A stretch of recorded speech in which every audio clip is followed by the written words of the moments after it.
Well, welcome everyone. That was a different type of intro than you usually have. I usually have you bouncing out of your seats, but it's it's kind of like a Sunday vibe, even though it's Saturday, right? Look, it's Saturday. Well, Yeah. I feel kind of like in a Sunday vibe, so I put the nice little piano one on, and plus, with the conversation we're gonna have in the library chats, I didn't want to boom everybody out, and I don't know if you've seen some of the ones I've been doing lately. They're a bit loud. They're a bit loud. They're exciting. I do like them. I like them a lot, but they get everybody up. But yeah, wanted to come in a little quieter today. So welcome everybody. I'm here with Bearded Heretic, and we're going to be discussing the testimony of Dr. Shannon Curry in regards to Amber Heard.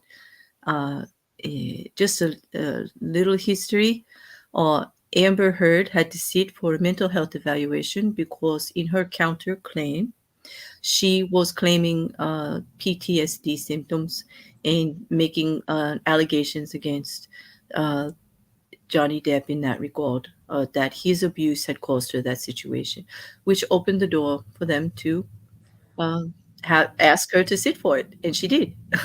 And then there was the testimony, and many of you that are in the chat and that are listening here have probably heard that testimony, or at least of it, through social media somehow, Twitter, Instagram, Facebook, or even YouTube itself. Other videos, all the lawyers are covering it, all the commentary is covering it. It was quite explosive, wouldn't you agree, Bear? Yeah, I think it's probably, well, for me, it was probably my favorite piece of testimony that I've seen. But I think that's probably just because I was nerding out whilst watching it. You and me both. But now that you mentioned that, why don't you tell everyone? I would like everyone to know why we're comfortable speaking about it, because it's mental health. So why don't you tell a little bit about your background so that they know for the record? Yeah, so I mean, I've been kind of interested in psychology, mental health, all of that for a long time. So I did a degree in psychology at university. I went on to do a master's in forensic psychology straight away. So I think just to clarify what forensic psychology is, because people think it's just about kind of like getting finding out who the perpetrator was for a crime. Like Criminal Minds has given that kind of like. Oh yeah, right. But really what it is it's any kind of psychological work within the criminal justice system. So that could be about working with juries or victims or perpetrators or doing treatment. So it's anything like that. So it's quite broad actually. and it crosses over with another bunch of other different disciplines, and in Shannon Curry's case, clinical psychology. But anyway, Right. so I did masters in forensic psychology, and then I went straight into working on an acute mental health ward. So that's people who are acutely unwell with various different disorders. So psychosis, personality disorder, bipolar, depression, high like severe anxiety, some more interesting things like dissociative identity disorder, which is like kind of that multiple personality disorder. And there was one really interesting one where it's body integrity identity disorder, which is where you feel like a piece of your body doesn't feel like it's yours, and so Oh, this really? person Like has like to take his like you toe. have somebody else's arm or hand, or No, you're not in you just say control it's of not it? yours. Yeah, it's just like Yeah. this is not like my. For this guy, it was his big toe on his right foot for some reason. Okay. All right. So, yeah, he'd severed it, that was a Oh, really interesting situation. well, So he I worked felt with, strongly about that then, yeah, yeah, and Wow. that's kind of the real issue with anyway with those types of Okay. people, is Yeah. that that Yeah. they could really harm themselves. I've also so now I work in um, community learning disability and autism services. Mm-hmm. Um, so that's kind of around like working with people who have struggled to integrate into society, who have been maybe in hospital for a long time, to help integrate them and give them skills to live in society kind of like Mm-hmm. effectively. So I do kind of like Mm-hmm. therapeutic work with them. Well, Um, I'm really pleased about that. That's a service that's absolutely necessary. The more that we're discovering about getting everyone active in society, so yeah. it's a good one. And this is in the United Kingdom, correct? Like I Yes. know Yeah. these. No, anyway. Yeah, okay. All right. So now, which starting with I have a hard time starting with Dr. Curry's testimony because there was just so much. But Hmm. basically, for this hour or 2 hours or however, because I have to warn you people, when you may notice that once Luke and I start talking about this, like time just flies, like hours were going to go by because we get really into it. I will be, I've always told you, I'm a self-perceived nerd. I'm a geek. Like, I love this stuff. I can't help my passion about it, and you all have been very tolerable of it. But when it comes to the actual psychology of it, I have to warn you, it's even worse. And now I have Luke supporting my bad habit in LinkedIn. We're gonna, so it could be, but we want you to feel free to ask questions, and I'll try to bring them up if I know. But please tag me so I see it, because I won't be paying as much attention to the chat, because I know me very well, and I'm going to be very enthralled with every word that comes out of Luke's mouth. So I'm going to be engaged in the conversation totally. So if you'll bear with us. When it comes to that testimony, though, Luke, Hmm.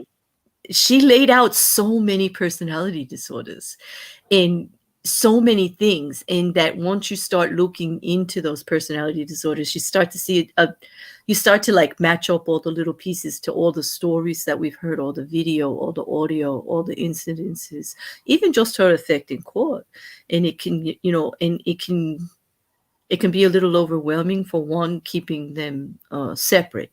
So the first thing I'd like to do is talk about the separate disorders that she talked about, because she Hmm. mentioned two of them as far as disorders straight out, borderline personality disorder and histrionic personality disorder. And then she started to talk about PTSD. But could we start about the two? Could you explain them for them?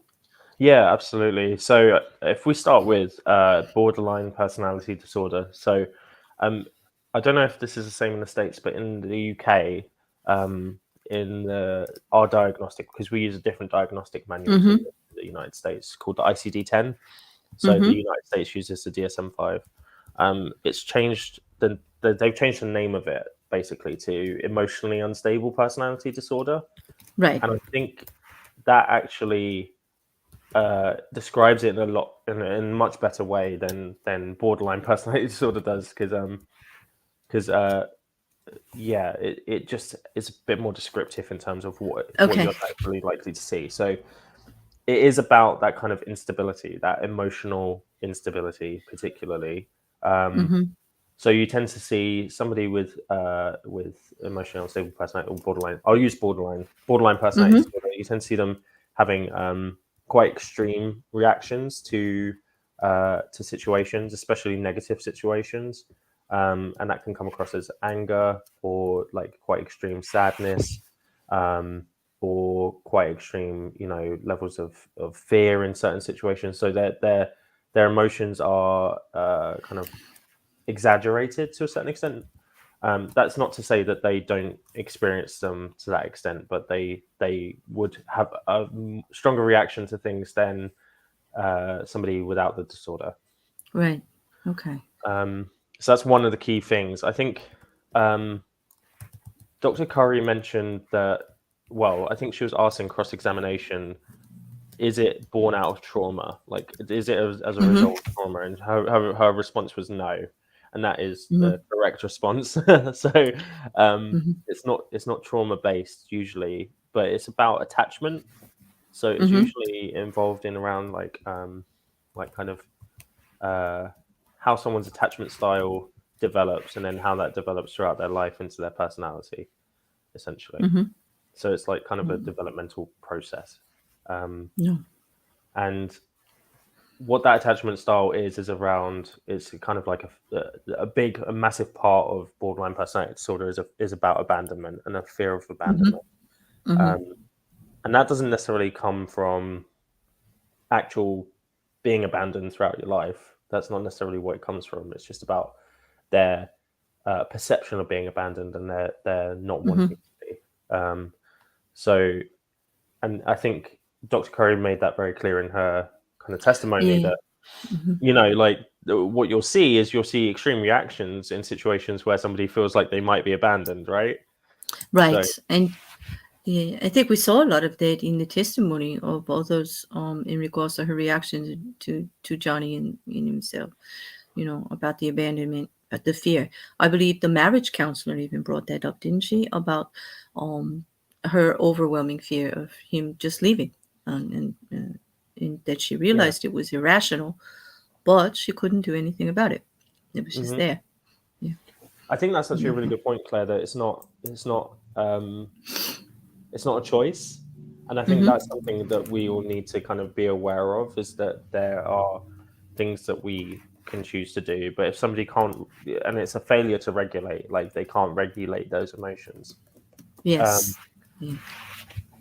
th- Well, that it's not a choice then for them to react in that way necessarily. They mm-hmm. have that reaction, just as we would have an emotional reaction to something else. So Mm-hmm. um, that's and this is something I want to make really clear now, because there's excuses and then there's the reasons, right? So, and I like to Mm-hmm. differentiate the two. So by explaining the reason for somebody's behavior and the fact that they might not choose to do it that way, it doesn't necessarily excuse what they've done, because they are she, like, especially in Amber's case, she's an adult. She Mm-hmm. understands right and wrong. I'm sure about that. Mm-hmm. And uh, she ought to uh, understand herself so that she doesn't put herself in situations where that would happen. Mm-hmm. But this kind Right. of leads into like another really big aspect of borderline personality disorder, and that's responsibility taking. Where there isn't any, from what I Exactly. mean, I'm not the expert, but of course I went and peeked and I read a couple of articles and I read a couple of things in the psychology papers, but they won't take responsibility. There's no way taking responsibility would mean they would have to actually do something about all of this other stuff that's going on, and they just don't. It's almost delusional as far as they won't actually see what they're doing. Yeah, they just Yeah. yeah, because I think that so the responsibility I think we discussed responsibility taking in the when we spoke about narcissism as well. Mm-hmm. Mm-hmm. It's about that self-image, and people with borderline personality disorder have a real lack of identity. They don't have Mm-hmm. they don't have anything that they attach to their identity, so they externalize their identity a lot. So it Mm-hmm. comes out in how they portray themselves rather than actually how they feel within themselves. So, like, for instance, I Mm-hmm. might really enjoy, I don't know, Marvel, Yeah, but that doesn't mean I have to wear Marvel t-shirts every day to show other people I'm interested in Marvel, right? Right. Right. Whereas with somebody with borderline personality disorder, they don't necessarily have an identity like that. They might have things they enjoy and stuff, but that will change depending on who they're with, and then they'll Mm-hmm. need to express that to other people to really show them this is what I'm interested in. So they might start wearing Mm-hmm. Marvel t-shirts every day. That's a bad Mm. example, but they might start doing No, things like that to it demonstrate. actually is a good example. Marvel's popular for one, and it's a T-shirt, like something as simple as a T-shirt that they'd have to keep in common with the other person to feel bonded or accepted or in Yeah. some way connected to that person. I'm gonna give questions are starting to come in, so I don't Oh, want to really? throw you off your topic, but No, this that's one fine. might help us lead to histrionic because she's actually asked, and she said, Claire, could you ask Bearded who you happen to would you happen to be able to tell us how the combination of BPD and HPB, which is borderline personality disorder, and histrionic personality disorder, could affect someone, like the combination, like do they, I guess she's asking, do they feed each other, do they complement each other, or do they help each other, or like Yeah. So I guess in regards to Amber, yes, intrigued. I'm hoping you mean because it would be hard to say generalized, but based on things that Bearded has been watching, the Luke has been watching the trial also, and I have, and everyone in the chat has. So, like, if we can give reference to the imagery that we've seen, the videos, the audio, her behavior in, he's going to need to look at behaviors to be able to answer that, right? I mean, yeah, so yeah. just let's keep that question in focus to Amber in general, on the combination of the two. So it might be worth just before I answer that question, Mm-hmm. just explaining what histrionic personality disorder Yes. is, because with any personality disorder, the real key component to it is the disorder aspect, because Mm-hmm. everyone has elements of, like, these are our personality traits. These are Mm-hmm. things that uh, allow us to act in the world, and um, if we're just kind of going out, we all have our flaws and things like that, things we struggle with, but they don't impact on our daily lives. Normally we can hold down a job, Mm-hmm. we can have friends, we can have relationships, so Right. that's really the key. And then with a personality disorder, it disrupts all that. So, like, the easy way I remember it is, if it disorders somebody's life, if their life is disorderly due to this personality, these components that are then put together to make a personality disorder, um, that's when it becomes its personality disorder, not prior to that. So does that make sense? Yeah, it does. It Yeah, does. And if anyone has a question about that part, go ahead and put it in. I'll be bringing them up as is. I can scroll back and see my name, and perfect. so go ahead and put it in. So Um. so with histrionic, Mm-hmm. histrionic is about, it's really kind of about somebody acting very, appearing to be acting, really, is because histrionic is, it comes from, like, Mm-hmm. that kind of terminology. So it's about Mm-hmm. somebody wanting to be the central focus, wanting to be, uh, have people pay attention to them, and have people, um, like, paying attention to them. And they're very concerned with their looks, because it's kind of about that image and how they're portraying themselves to other people. They might Mm-hmm. tell stories that are made up in order to kind of appear more impressive to people.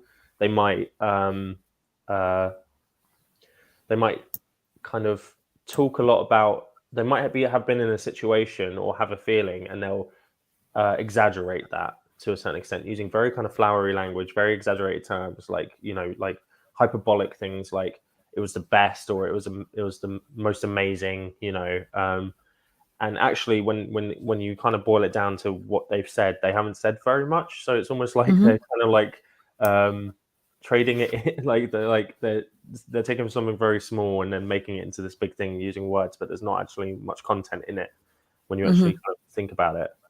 Um, so it's very much kind of like that kind of like appearance, based stuff. Um, Yeah. and so how that would interact with borderline personality disorder, I can imagine that being quite chaotic, because not only do you need somebody, you have somebody who's emotionally unstable, can't manage their emotions. Mm-hmm. They respond negatively to abandonment, but then they also want to be the central focus of attention, and they want to have people paying attention to them a lot, and they're kind of talking and acting in a Mm-hmm. very kind of theatrical way. That would cause a quite a complex interaction, in my opinion, because then you'd get Mm-hmm. somebody who, if they're not the center of attention, then they'll feel abandoned, and then they'll respond negatively. They'll have a strong emotional reaction to that, which I guess just increases the amount of kind of like chaos, because they're then responding to more situations in that manner with more people. Right. Which I think is this is the thing. I think, like what you said earlier, Claire, when Shannon Curry kind of took Mm-hmm. a stand and started talking about this, the stories that have come out from Mm-hmm. other people just really slot into place, because it is very much about that kind of like, Mm-hmm. she wanted to be the center of attention at parties Yes. or something like that, and then Mm-hmm.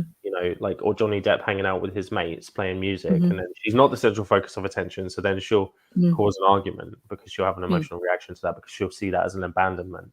Right. In regards to like lots of the testimony where they would talk about friends where she would have to specifically I remember Kate James, which was her own personal assistant who was with her a lot.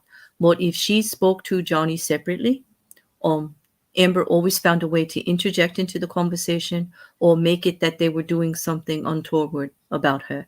Like Mm, she was very defensive about it. You couldn't have, or she was very thought that something was happening to her about it, or that the attention was not on her and somebody was going to separate her from Johnny, and that she always had to be right near him. She always had to be part of the conversation, part of whatever he was doing. In There was little things that she had said, and this woman had a straight affect. Like it was hard. I actually appreciated it. She was tough. Like, and I'm thinking she would have to be like that to work with Amber because Amber was so emotional and so all over the place.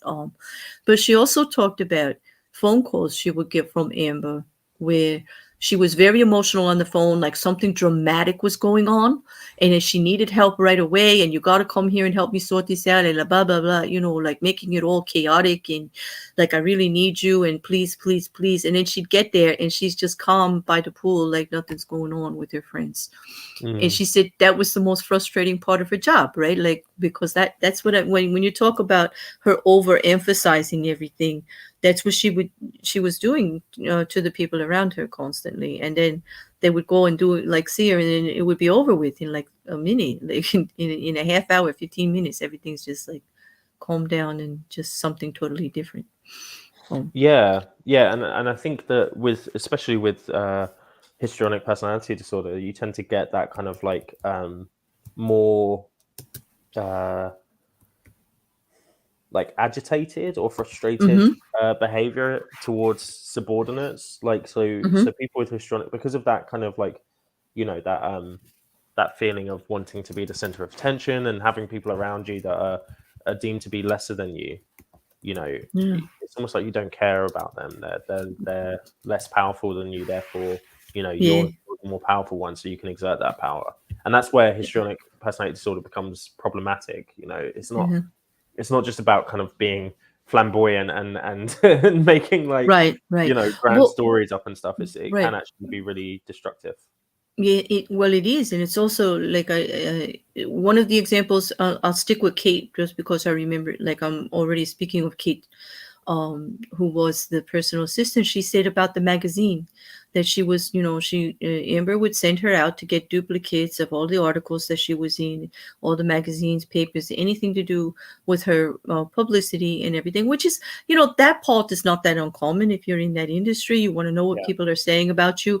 I could see myself even doing it. I mean, don't you get a little happy about something positive about you in the press or whatever, especially if they actually control how successful you're going to be?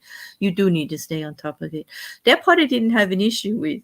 But the fact that she wanted to hide it from Johnny Depp is one point I want to ask you about, like why she would want to keep it from him. But then the other part was, as far as histrionics, when she really got so upset, like it was the worst thing in the world, when the magazine didn't get put away before Johnny showed up, and she physically attacked Kate about it, as if it was like she had done something absolutely horrific to her.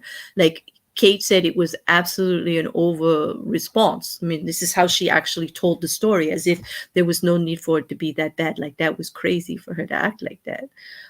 She was using language like that, like it was like there was no reason for her to go that far. Is Mhm. that part of the histrionic? I mean, the I mean, I could. to over dramatize the emotion there. I think that's probably where the link between the two comes, because Mm-hmm. I think the thing with Johnny is that he's a much more successful, like objectively, he's a much more Mm-hmm. successful actor than Amber Heard. Um, Right.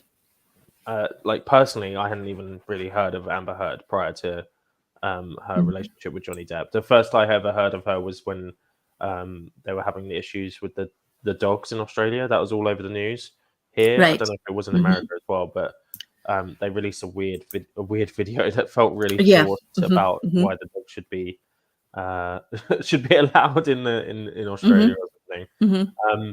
But that was the first time I'd ever heard of her, and I didn't hear of her again until this situation, and I didn't even know she was in Aquaman. I never really thought about Mm-hmm. it. So he's objectively much more successful, and I think that Oh, hiding, absolutely. Yeah. hiding the magazines is hiding uh, the evidence, not the evidence, but it's her having this is my interpretation anyway, her having a space where she can have all of her success and her um, like kind of accolades essentially in a Mm-hmm. space where she can be like, yeah, this is everything I've achieved in my acting career, and hiding it from Johnny is hiding it from someone who takes the limelight away from her.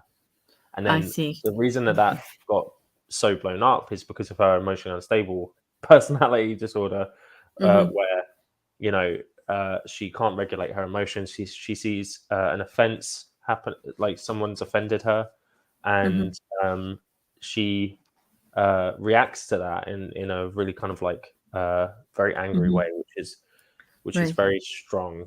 That's tends to Yeah. be the exaggerated kind of emotions that you get in Right. emotionally unstable personality disorder. Yeah, well, it's like it's almost like it's just a tornado of the worst, like the worst of the components of each one. When they're together, it just makes it. They actually amplify each part, because they're contributing so much. Oh, Yeah. it's really something. And We have a note. Oh, I'm sorry. Go on. I was just going to say, I think it's important not to, Mm-hmm. because this is exactly what we spoke about in the narcissism one. That could appear like narcissistic behavior, but Mm-hmm. you'll notice that narcissism in Mm-hmm. terms of Shannon Curry's testimony was never brought up, and that's Not at all. Mm-hmm. because narcissism is a sense of feeling like Mm-hmm. you're the best, genuinely having the feeling that you are the best in that Mm-hmm. situation. And I think that the reason that's not included is because I don't think she necessarily believes she's the best, but she wants Mm-hmm. to be the center of attention, and those two are separate things. Right. Wanting to be the center of attention or feeling you deserve all of that attention is different from actually having the confidence of who you are and how you represent yourself to the world. She does not have that in either of these disorders. That's what the instability is about, right? The Yeah, instability of who she is and how she presents, or what um, uh, she feels strongly about as far as her own personality, her own likes, dislikes, things like that. Yeah, she seems to from what I saw in what I read and then what I see on the stand, it's more like what I can be to the person so the person will like me. Is yeah, that make a that's a simple lay way to put it, right? It's like I will absolutely. put forth the image of everything you like or want me to be. And then I'm gonna try like hell to go against all my natural instincts to be that while I fear that you won't leave me because I'm not that. I mean, that's what I see when I see Amber That's a Heard. very good, that's a very good, like, Mhm. kind of distilled down version of it. Yeah, Mhm. absolutely. Yeah, just being a bear, not a psychologist as advertised. Okay. Oh, so Intrigued has another question for you. She says that I saw during the deposition some talk about bipolar and then switching it to borderline. They're different, right? Yes, we could definitely say yes, that even Yeah. without Luke. Yeah, that's definitely, you're right there. But if so, how much different? And if not, how does that work then? Why did she mention it? Now, she only mentioned it briefly, if I remember, Yeah. because Yeah. I think because the other doctors were treating her along that line, that there was medication that may or may not have been related to bipolar. Is that where that came up? I'm not sure. I'm not sure about the Mm-hmm, medication. I know that mm-hmm, is it Elaine that said mm-hmm. Yeah. she asked you're not you've never kind of diagnosed bipolar before, which Shannon Curry said no, that's not correct. I have, which I found funny, but they are Yeah, very yeah. different disorders. The problem is people with emotionally unstable personality disorder or borderline personality disorder, they express their kind of inner experience in kind of almost inappropriate ways. Like, so they'll make claims about maybe seeing hallucinations, or they'll make Mm-hmm, claims about feeling a sense of like dread or stuff like that. mm-hmm, And they'll make statements like, I just flick between emotions, really extreme emotions and stuff like that. And it can, for somebody who's just met someone, like a somebody diagnosing someone, that can appear mm-hmm, like or sound like bipolar or depression or psychosis. mm-hmm, So actually, people take a long time to get it's usually the last one on the list, a personality disorder diagnosis. Um, mm-hmm, and I think bipolar is one of the most common ones that it gets confused with because of mm-hmm, the way that they describe their emotions and how they experience them. But mm-hmm, bipolar is very different in terms of like what it's caused by. It's very different in its presentation. Um, Someone who's manic is extremely like they're not just happy. Like this is what it's characterized as. It's just like it's a feeling of elation and mm-hmm, stuff like that. But it's not just that. It's like staying up all night because you can't sleep because you're just like mm-hmm, completely driven. And that's for multiple days in a row, like maybe 7 or 8 days in a row. It's changing clothes 5 times a day.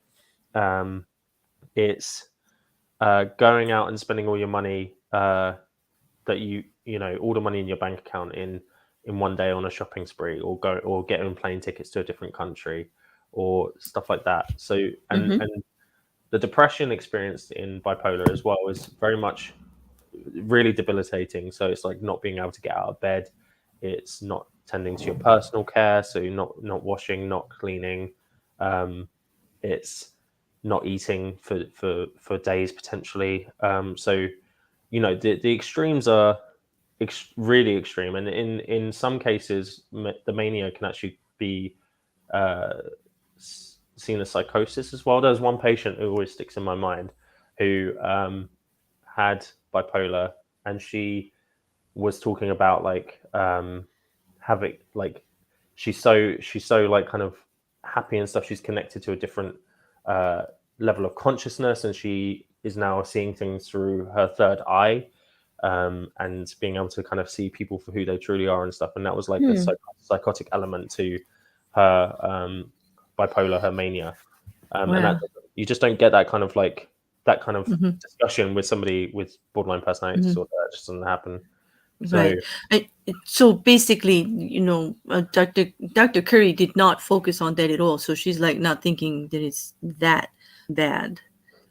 Like she's not adding that in there, from what I heard. no, no, no, Yeah, no. yeah, I think she's yeah. making the statement that it's A absolutely not. distinction that Yeah, it's like absolutely not the that case. basically she was saying, and may I paraphrase? I'm sorry, Elaine, you do not know what you're talking about. You are not the expert psychologist here. I am. So please step back and let's get back to borderline personality disorder, Yeah, because yeah, she was like throwing things out there. And I think it's based on all the testimony that they may have coming forward. And I'm speculating here, obviously I'm just giving my opinion. I'm not a lawyer. I'm not a paralegal. I'm not a psychiatrist, but I watched the case. I've been following it for well back prior near the divorce. And I believe that this defense, they know of other things that are in records from other treating counselors or psychiatrists that we know that she was under care, that they may have notes in there, and Elaine's just like picking up on words that she sees and tossing them at Dr. Curry to try to discredit her in some way.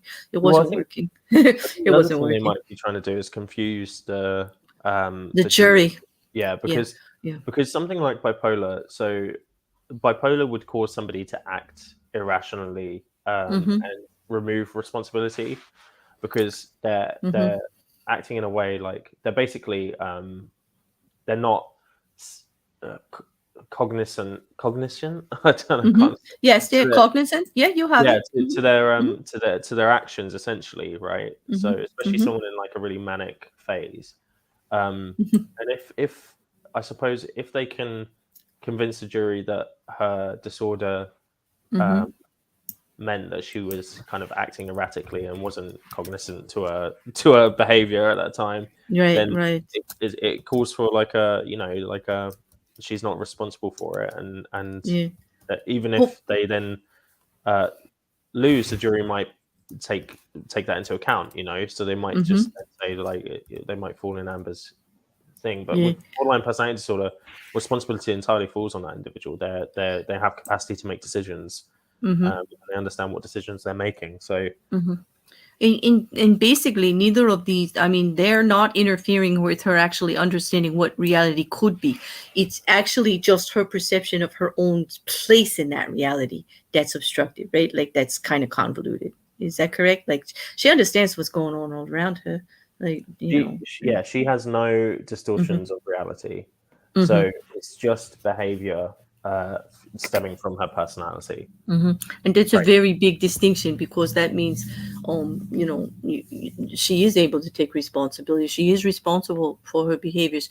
Maybe she her emotions are stronger and her reactions and stuff, but because she knows she's doing it and she knows how she's reacting, she does have the ability to get the help that she needs to stop that if she wanted. Like it is happening really quick to her and she doesn't feel like she has control of it, right? But because she can recognize it, that does make her accountable and responsible for it, and including the damage that she does to other people. Yeah, at least the way I look at it. Would you say that you guys look at it that way too? When I mean you guys, I mean you professionals, you magnificent professionals that know more than I. Yeah. I mean, I think so.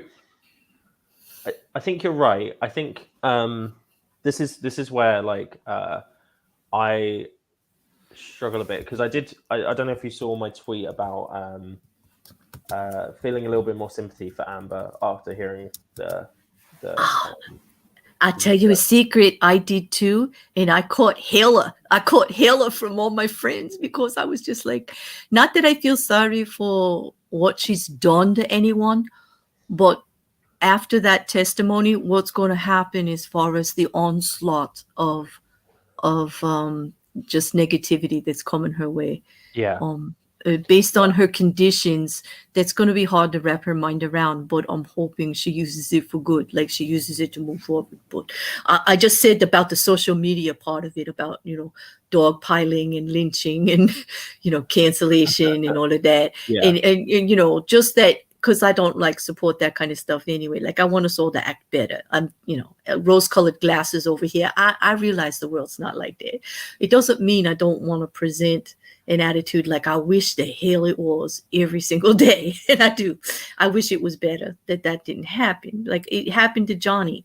And so I don't want it to happen to anybody else, even though popular perception, and I understand why, and I actually agree 98% that she does deserve some accountability and some recourse to this, that she did go out of her way to cause great damage, and she should have to pay in some way for that. It's the how I have a problem with. It's how we do it. But I caught hell for it, and I don't blame my friends for it because we talk about this case every day. They were like, I can't believe you said that on YouTube. Well, But I support I'm, it. Yeah. I'm saying it too. I guess my sympathy Hmm. comes from maybe a slightly different place, because I think that, Hmm. you know, one thing that is absolutely certain is that actions have consequences, and Hmm. whatever those consequences are, whether they're exaggerated or Hmm. above and beyond what they should be, I think that's discussion to be had about that. But I think Hmm. my sympathy comes from working with a lot of people who have had borderline personality disorder and who have Hmm. struggle. It causes them genuine distress in their life. Like, they're genuinely fearful that people are going to abandon them. They're genuinely fearful that they aren't going to be able to have normal relationships. They don't Hmm. have a sense of identity, and they can't link themselves to anything that causes that kind of grounds them in any kind of real like who they Hmm. are as a person. They have to externalize all of that.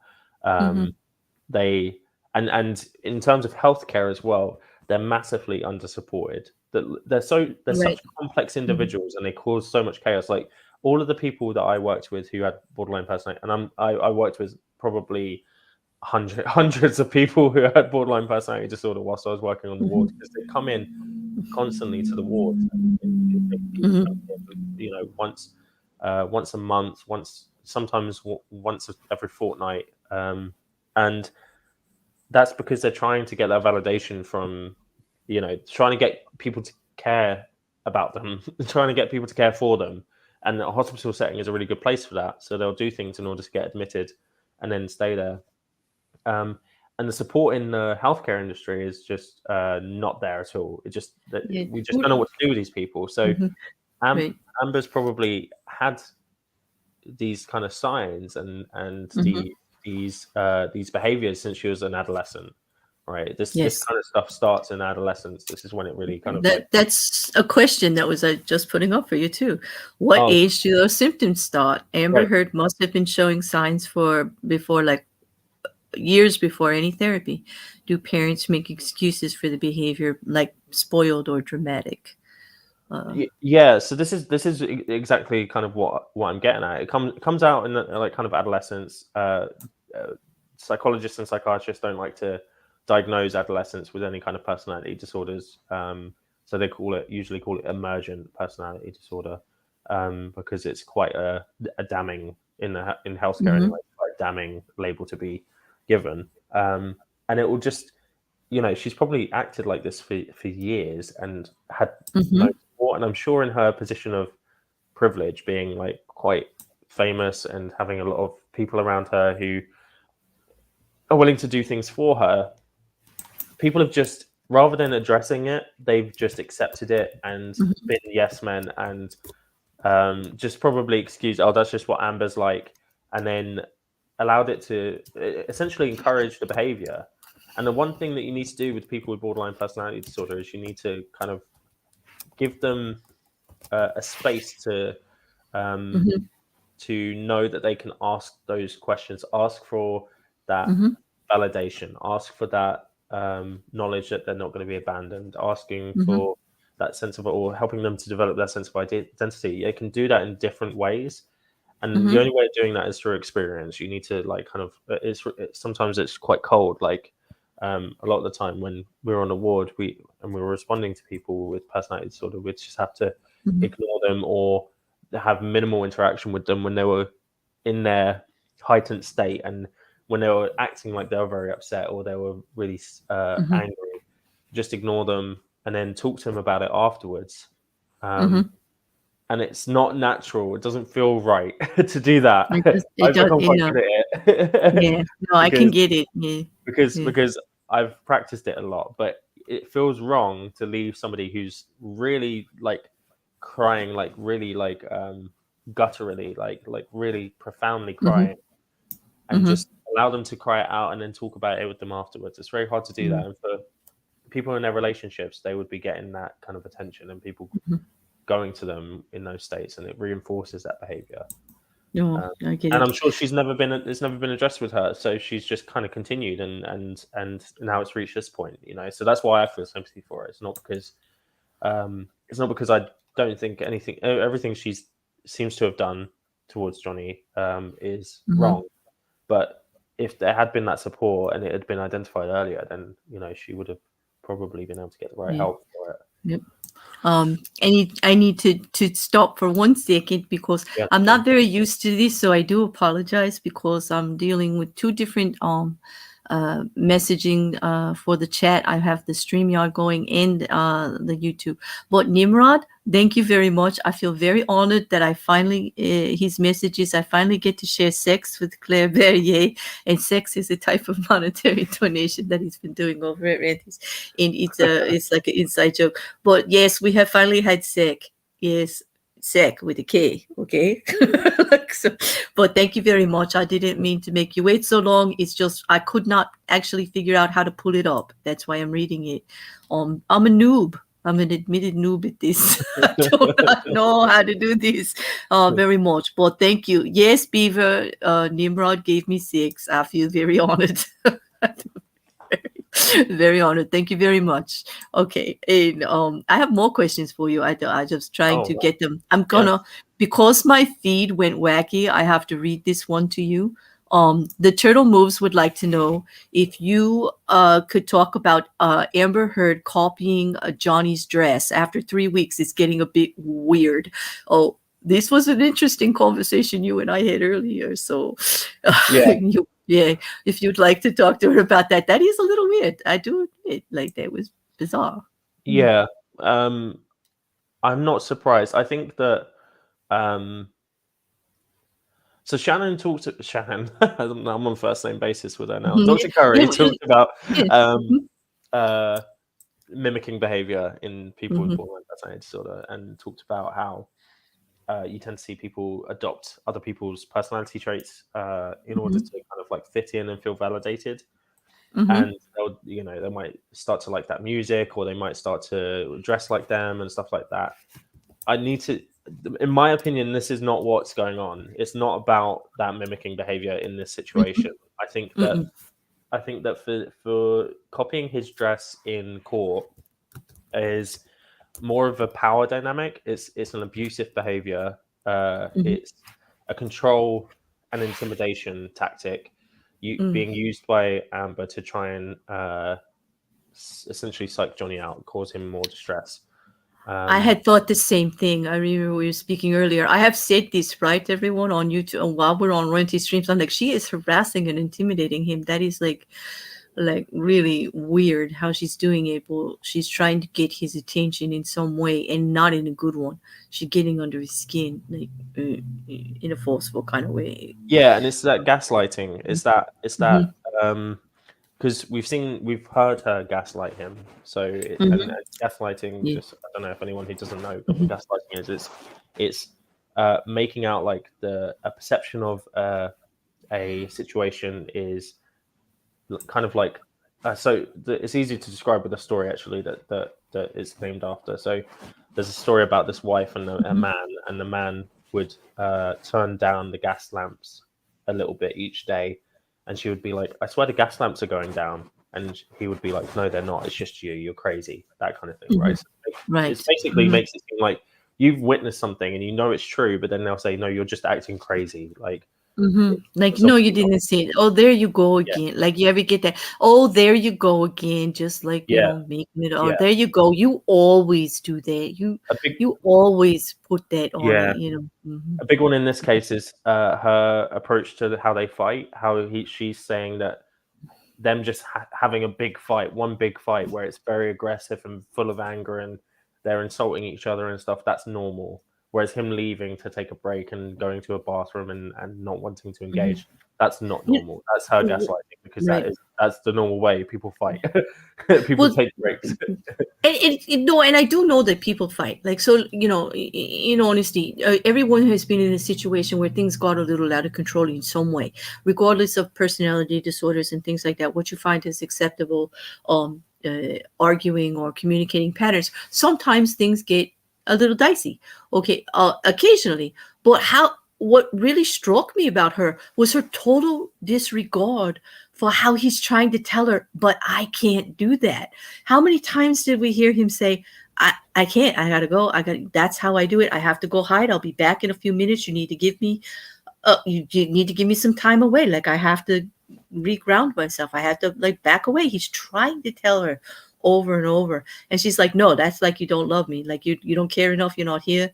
You don't want to fight with me. You don't want to let me berate you. So you don't care. And I'm like, this is the worst thing I've ever heard anyone say to anyone. Someone who's obviously come from an abusive background. We heard the testimony. Everyone heard the testimony of Johnny's background with his parent, with his mom, and the situations with his dad and all. His coping mechanism is to retreat, yes, to get to a safe place, so that he can think again, because he has such a reaction to it. He needs to pull away. He needs to remove himself immediately. And she's giving him no regard at all for that. Even a few minutes. It's so me, which is why I used to say before I found out about all the disorders that she just acted like an entitled, spoiled brat. It was all just about her. Now I could see that there are reasons, not reason. I don't even want to use the word reasons because I can't really assign an excuse for how she has been treating this man. But I could see the patterns, so to speak. Well, I yeah, could see the traits. That's it, this the is traits. this is Yeah, why I that separate yeah. reasons and excuses, because you're not Mhm. in saying that there is a reason, you're not excusing the behavior. You can say Thank the you. behavior is Yeah, wrong, but yeah, this is why it yeah. happened, you know. Yeah, yeah, thank you. Now I can feel comfortable for using the word again because I don't want anybody to think I'm excusing anything she does by using terminology that way. I don't. I mean, what she's doing is terrible. She's damaging another human being. And in some ways, I find it extremely unnecessary. Like it didn't have to be that bad. What is 10 minutes in a bathroom for Johnny is everything. And then she couldn't even give him that. And Yeah. And I don't understand why she doesn't see that. She doesn't see how horrible that actually makes it for her. That well, you know. yeah, I mean, something about borderline personality disorder as well is that they don't necessarily perceive those situations. That's essentially their normal, being at that high level of Mhm, emotion. So when something extreme happens, like a massive fight, they don't mhm, necessarily see it as extreme as it was because that's their normal. So mhm, Johnny might be like in a bathroom, quite traumatized by the massive fight they've just had, and thinking that it's it's mhm, it was really awful, and it's quite mhm, it's terrible. Whereas it would be quite easy for Amber to kind of reconcile that, and to go back to baseline and go back to normal mhm, very quickly. And that's a real problem in relationships with people with borderline personality disorder, is that you know if I have a massive fight with my partner, mhm, that's going to stay with me for a lengthy period of time. I'm going to feel mhm, maybe some guilt around it, or some like kind of like some anger around it for a while. Whereas somebody with borderline personality disorder, it's like the next morning it's like nothing happened, and that's very confusing. That's a confusing situation to be in, and then when you try and discuss it, it's like, well, that's over now. We've done that. That fight's over.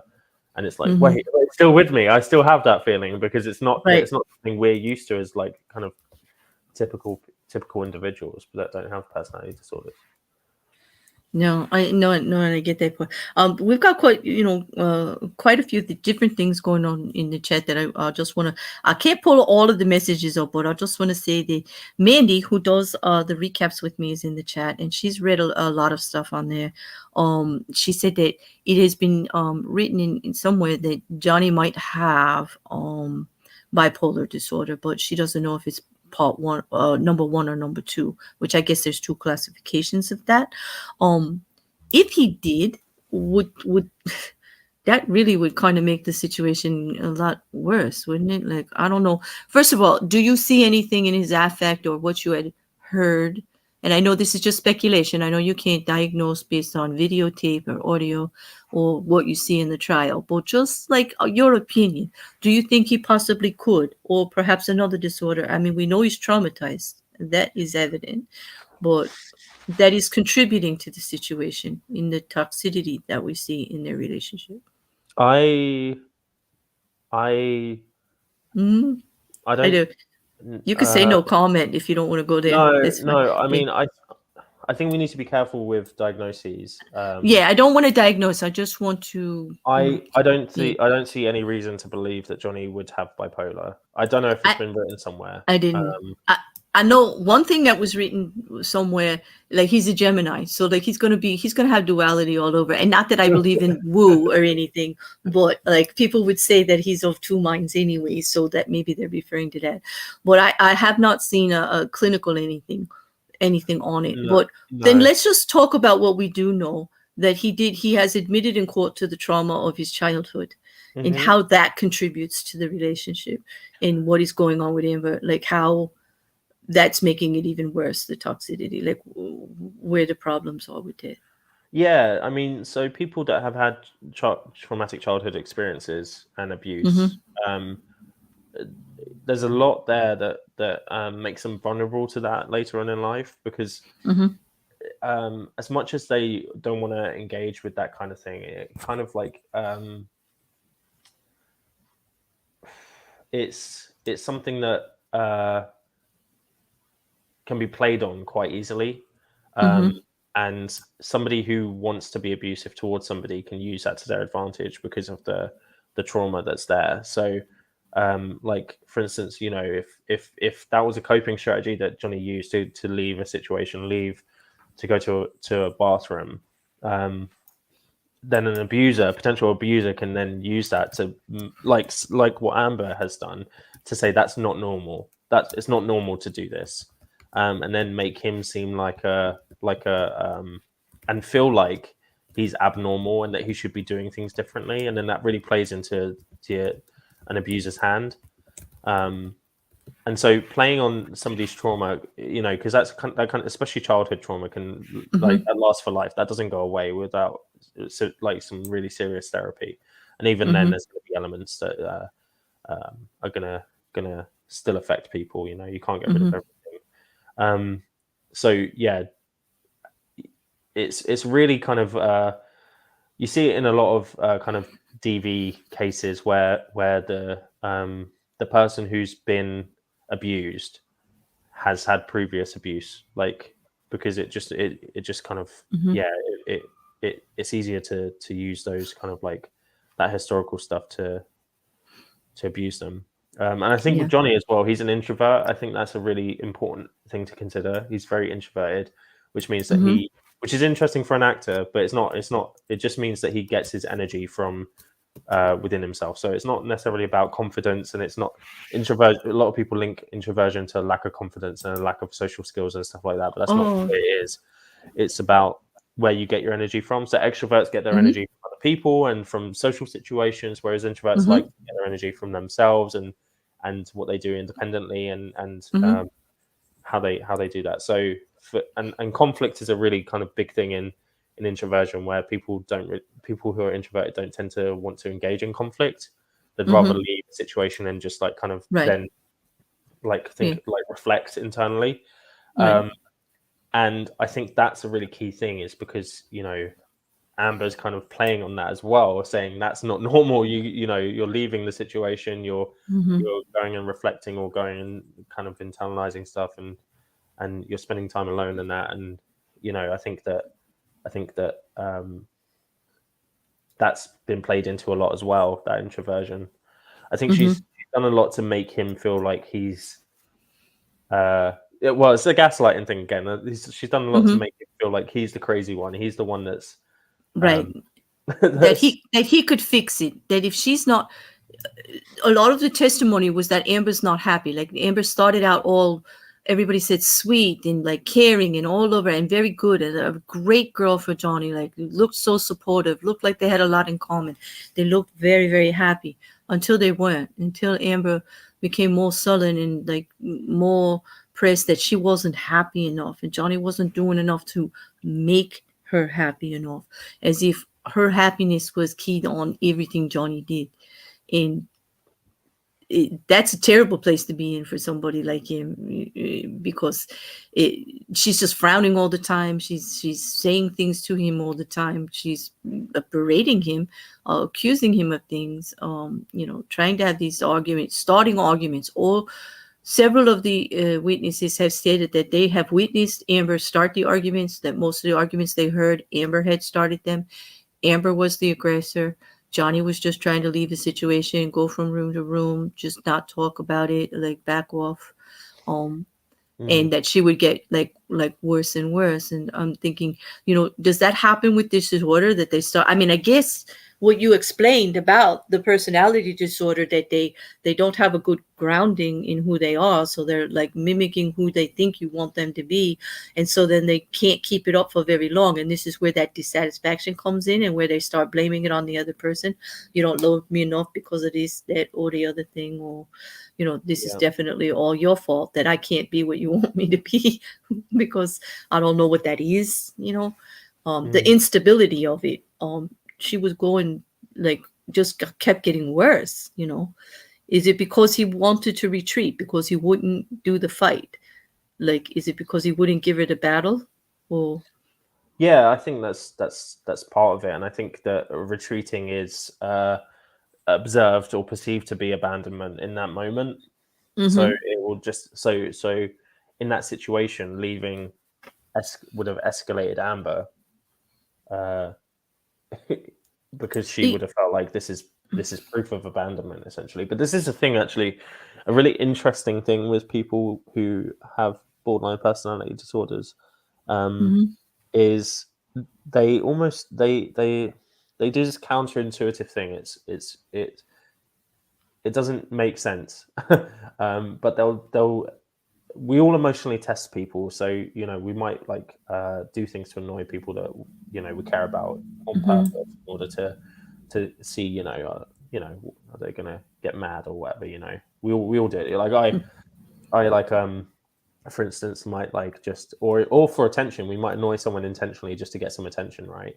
So like I mm-hmm, might pinch my partner or something like that in order to get her mm-hmm, attention, right? mm-hmm, That's a very extreme thing in borderline personality disorder. They'll do that, but in a very extreme way. So starting an argument might be a test to see, is he actually going to stick around? Is he going to stick right, around through me at my worst? Is he going to stay and be mm-hmm, here for me and care for me and love me, even though I've just shouted at him or hit him or thrown something at mm-hmm, him or something like that? And if they leave, if they do abandon them, then it's evidence that mm-hmm, they were going to abandon them anyway. mm-hmm. So what they're doing is they're kind of forcing an abandonment situation in order to try and test whether that person's going to abandon them. Right. So they're kind of making it happen. It's like what they Yeah. say about if you keep harping on the worst situation that can happen to you, you kind of like bring it to life. You kind of like are actually moving towards it and making it happen. But she's literally doing it with this. Mm. She's so afraid that he's going to leave, and she actually puts him in situations where he's going to want to leave. He's not going to be able to stay. She makes it very difficult. And I if she can't even take an hour or so, apart from him, this I don't understand. Would that I have a good question here for you, and I hope that you'll be able to help me understand this. Hmm. I've been watching this since the beginning when they went through the divorce, and obviously she knew it was the end after he left, and we had the feces on the bed situation. Okay, Yeah. and that was the last straw for him, the total disrespect of that, and he left. And he was going to file, but before he filed, she threatened him. She said she was going to file. She actually stopped him from filing with a threat, which we all read in court, the letter where she demanded a whole bunch of stuff, or she was going to go file a domestic abuse claim. We saw that in black and white from her attorney. Um, that was a type of manipulation, I'm sure, and that often happens in divorces. I'm not saying that's part of her disorder, although it probably is. But here's the thing: they gave them a week, and then the morning of the deadline, without waiting until the deadline expired, they didn't wait for the money or the conditions. They went and filed the TRO anyway. And I'm wondering if that plays into her disorder as some type of to get back at him because he walked away. Because even after that, she got the divorce and the settlement. She got everything she wanted, including something in writing that says she didn't do anything. When she filed that TRO, she wasn't really lying about anything because she didn't want to get persecuted for it after the fact. He actually gave that to her. And then she went on and wrote the op-ed because she still had to punish him somehow further, is what I'm thinking. Like, Well, he walked away, so now he's like, I want you back, but since you're not going to come back, like, I need your attention, and even if it's negative attention, like, I'm going to be torturing you for the rest of your life. It just have you seems to be. have you seen Gone Girl? Yes, and that's what I was going to ask you, but I didn't Right. want to make like a thing about it because you're very professional. But yeah, Gone Girl. So, Yes, so everybody keeps saying that's it. Yeah. yeah, and I think that's. I mean, I think Gone Girl is probably a bit more extreme than this Well, it situation. was a great movie, although Yeah. this will probably make a great one also. But yeah, it was a good movie. Yeah. But, Yeah. So in Gone Girl, she kind of spoiler alert for anyone that hasn't seen Gone Girl. She mhm. obviously fakes her. I hope loads of people don't leave now that I've said this, but No, they she won't. It's older. They've heard it in trial, and every single one of our coverage of the trial, it comes up all the time. Oh, okay, cool. You could tell the So whole thing. Yeah. So I thought it was a unique perspective, but clearly not. Mhm. So obviously, she fakes her own. Well, she disappears. She makes it look like a murder, and there's loads of things going on, and she then she basically sets up her husband to be the culprit in a very kind of elaborate way, and then comes back to him at the end and makes it seem like it's all okay, and it's all based off of the fact that he's having an affair and not paying attention to her and not giving Mhm. her the attention. And I think that is quite characteristic of somebody. I mean, it's a very extreme example, but if you have enough power and you have enough money and resources in order to do something like that, I think that it's and people around you who can make that happen. I don't see that Mhm. being a something that somebody with a borderline personality disorder wouldn't do. Um, I think it is that whole kind of like come back to me. It's like almost like saying come back to me, but then put in making his life so difficult that it's just easier to be with her. All right. Mhm. Like so at the end Mhm. of Gone Girl, like what I'd expect to happen is that Ben Affleck's character would be like, I'm not gonna cheat on you anymore. I'm just gonna stay with you. You're now like we're Mhm. just together now. We're this Yeah. dysfunctional couple that fights all the time and stuff Right. like that, right? Because And at that's least if I'll see where you are, so I won't get anything in my back anyway, that kind of thing. Cause yeah, yeah, yeah. I can't even. The Yeah. extreme situation you've been put in now, it's like okay, well now I have no choice but to be with you. And I think that's Mm-hmm. probably the angle that Amber was going with, is like, I'm gonna make your life so difficult being Mm-hmm. apart from me that you have to be with me. Mm-hmm. And I think also there's an element of with the op-ed, Mm-hmm. specifically of the histrionic personality disorder coming out, because Mm-hmm. that's about being an advocate for something, being having some like light shone on you, and being a Mm-hmm. focal point for people. It was very um, it was something that around that time was very kind of like everyone was speaking about. It was just before the Me Too campaign started, and I think that because because of that, she saw an opportunity to be like, wow, this is an opportunity for me to get some coverage of me, really Right. important coverage. And Mm-hmm. so she also kind of used it for her own gains as well, not just about Mm-hmm. trying to. It was a kind of like a balance between those two things. Right. So it was very enticing to do it. It's a way to gather his attention because obviously it was going to get his attention soundly. It had been a while, he was moving on. They weren't as attached, and it was a great way to reel him back in because he had nothing. He had to deal with it. He had to deal with that op-ed, and um, the fact that she's an advocate for this, with all this going on, is the irony doesn't escape me. Like the ludicrous, like the irony extreme times 10. Like I can't even, I can't even. I think people need to look at that process a little bit, and I think the ACLU needs to address the issue seriously. Yeah, Yeah. definitely. Now, there are some other things about Dr. Curry's testimony that I'd like to ask you about, because I think it's beneficial for people to understand the process of that mental health evaluation, like the Yeah, testing. And I'm bringing it up specifically because the defense really seemed to not understand the testing at all, brought up another version of the test that wasn't actually even used, was it, Luke? And then actually tried to infer to the jury something different. Which do you think that Dr. Curry did a good job of explaining back what it actually was, so that the jury got the right idea? yeah. I think she did a good job of it Mm-hmm. in the direct examination. I think that Mm-hmm. that Yeah. point. Oops, Mm-hmm. sorry, 1 second. Yeah. My Mm-hmm. earphone fell out. Nope, that's um, okay. It happens to me all the time. I can't even keep them in. Yeah.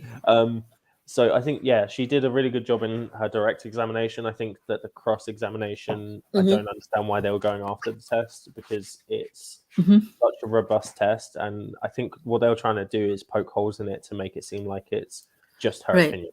It's just her Exactly. opinion that this is the case, but Yeah. actually, Yeah. like, the test is super robust.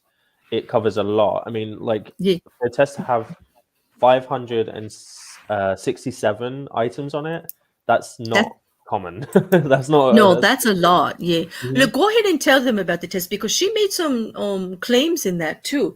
That based on that, there's like two different areas of the test, or two different parts of the test. That it not only helps to say what you do have, it actually helps to say what you don't have, that you maybe kind of. I don't. I have to be careful with language here. I don't want to label Amber, but everyone kind of knows I'm biased. I really don't believe she's telling the truth. And so I guess it would be me that would say that she's maligning and kind of trying to take advantage of this situation to present a case of something that she has that she doesn't have. Yeah. Um, and that the test was pretty accurate in catching people that way. And I think it would help if you explain them how the test actually does that, because Yeah. Yeah. So, the test is super long, which allows it to have loads of items, and the items are just true or false items, so they're not like too complex in terms of. So you're basically given a situation, or like a phrase or statement, and then you have to say it's true or false. So it might be like, I struggle to sleep, or something like that. So it's mhm, um, and it's all self-report. So so Amber would have been doing the answers herself. It wouldn't have been uh, Dr. Curry doing it. So she wasn't involved in that process at all. It was all mhm, Amber's answers. And the test, what the test has, is it has a validation measures in it, which really allow for it to check whether someone's overstating their the kind of symptoms they're having, or mhm, understating. And that kind of shows you whether it's kind of like, it shows you the accuracy. And the way that they develop these psychometric tests is like, it's very complex. It's not easy to develop you can't just put a bunch of questions together and say this is what it's test. mhm, They take people that they know have a specific disorder, they build the questions around what they know, then they test these people that they know have these specific disorders, and mhm, then see what the results come out like. So if someone has depression, what are the results of that depression? What are the results that come out like in that depression? If someone has bipolar, what are the results there? If someone has a personality disorder, what are the results there? And what that means is that, this has had thousands of people do it before, thousands of studies done on it before. So we have a very accurate kind of way of looking at it and going, okay, this is the typical responses you'd find in somebody with personality disorder, bipolar, depression, etc. mhm, The validation measures are put in there, and that really allows for it to be seen that actually this person is saying that they've done this, but no one who has depression answered these questions this way. So that must mean that they're overstating how much mhm. how much how depressed they are or something like that, or they're Mm-hmm. trying to show that they're depressed. They're like they're and I think it was good what Dr. Curry said about feigning symptoms rather than uh, Mm-hmm.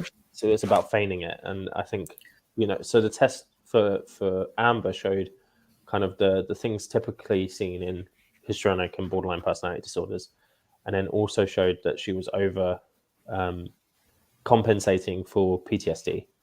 Right. Um, And that kind of means she was trying to put forth that she had PTSD, yeah, um, by anything she thought would be a symptom of it. She was overemphasizing, like trying to kind of skirt the precise. test. Yeah. Okay. Yeah, Yeah. yeah, and All right. they did another. She did another test as well called the CAPS, which I can't remember Mm-hmm. what the abbreviation means, but that's specific for PTSD, and it's Mm-hmm. done with I think there's 19, no 17, I think measures on that, and it's done over a period of time. So you ask the same questions again and again and again, and then you ask for more detail in this case. So you're Mm-hmm. like, it's not just like have you had nightmares? It's have you had nightmares, and what was the nightmare? How did it happen? Like stuff like that. And that test also found that she was kind of overstating Mm-hmm. symptoms of PTSD and saying things that typical people who have PTSD wouldn't say. Right. Right, and that was the thing that when you and I were talking on that scale of like whatever 20 items it is, that even people with severe PTSD wouldn't rate as high as she did, and that's how the test is designed to like Yeah, catch you at it, like because yeah, of the sliding scale on it and everything. Oh, and then some of her behaviors. We were talking about some of her behaviors, and we're not diagnosing. We're just making observations here as just viewers of the court case, just viewers of the testimony, that she does not have what you would possibly think are the average or common, I won't say absolutely necessary, reactions to things going on in the courtroom if she did have PTSD. Some of the trauma, some of the more um, salacious testimony, she didn't even really have a reaction to it all, or well, just, yeah. yeah. Yeah, the most interesting one for me was her reaction to the video of Johnny when he was kicking the cabinets and stuff, Uh-huh. and her she was like flinching at inappropriate points, and Mm-hmm. it was and what's really interesting is her behavior didn't match the behavior that she had in the video. So in the Mm-hmm. video, she's very calm. She's talking to him. She's like trying to appearing to calm him down. Um, she gets closer to him. She follows him after he throws the camera in the bin. So all of these things don't link up with somebody who experienced a traumatic event. When you're in a traumatic event, you are you're not able to just like get nearer someone. Like if you're scared of them or if you think they're gonna harm you in any way, you don't talk to someone like how she spoke to him. That's Mm-hmm.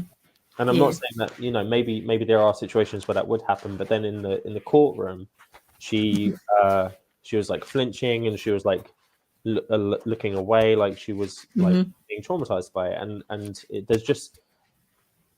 there's a discrepancy there that doesn't make sense Mm-hmm. psychologically speaking, and that's the real problem with her kind of like the way she's presenting herself at the moment is that it does Mm-hmm. like it's kind of like this generated perception. She's trying to generate what someone who is traumatized would look like, and Exactly. Yeah. it's not matching up with how Mm-hmm. she actually Mm-hmm. Yeah. acted in Because the situation. yeah. Now, is it normal with everything that they have said, the traits that they listed? Because as you said, they did the mental health evaluation and they're noticing certain things. What they did point out, would that be normal for her to think that she's actually um able to do this, the acting and everything, that we're all gonna fall for it, that she's like gonna be getting away with it? Does she really think? I guess the term is, does she think she's the smartest person in the room? Is she that clever? I I don't Mm. know. I think she's probably she's Yeah, that's hard to answer. I think she's Mm-hmm. trying to win the. Personally, I think she was probably coached to appear that way. Uh-huh. Uh, I think she is trying to win, and I think she's trying to put Johnny in a situation where he's perceived to be the villain, and Mm-hmm. I think she's um, yeah, she's definitely kind of using tactics in order to do that, and she's using tactics in order to try and get people to feel sorry for her and to care about Mm-hmm. her and stuff like that. Yeah.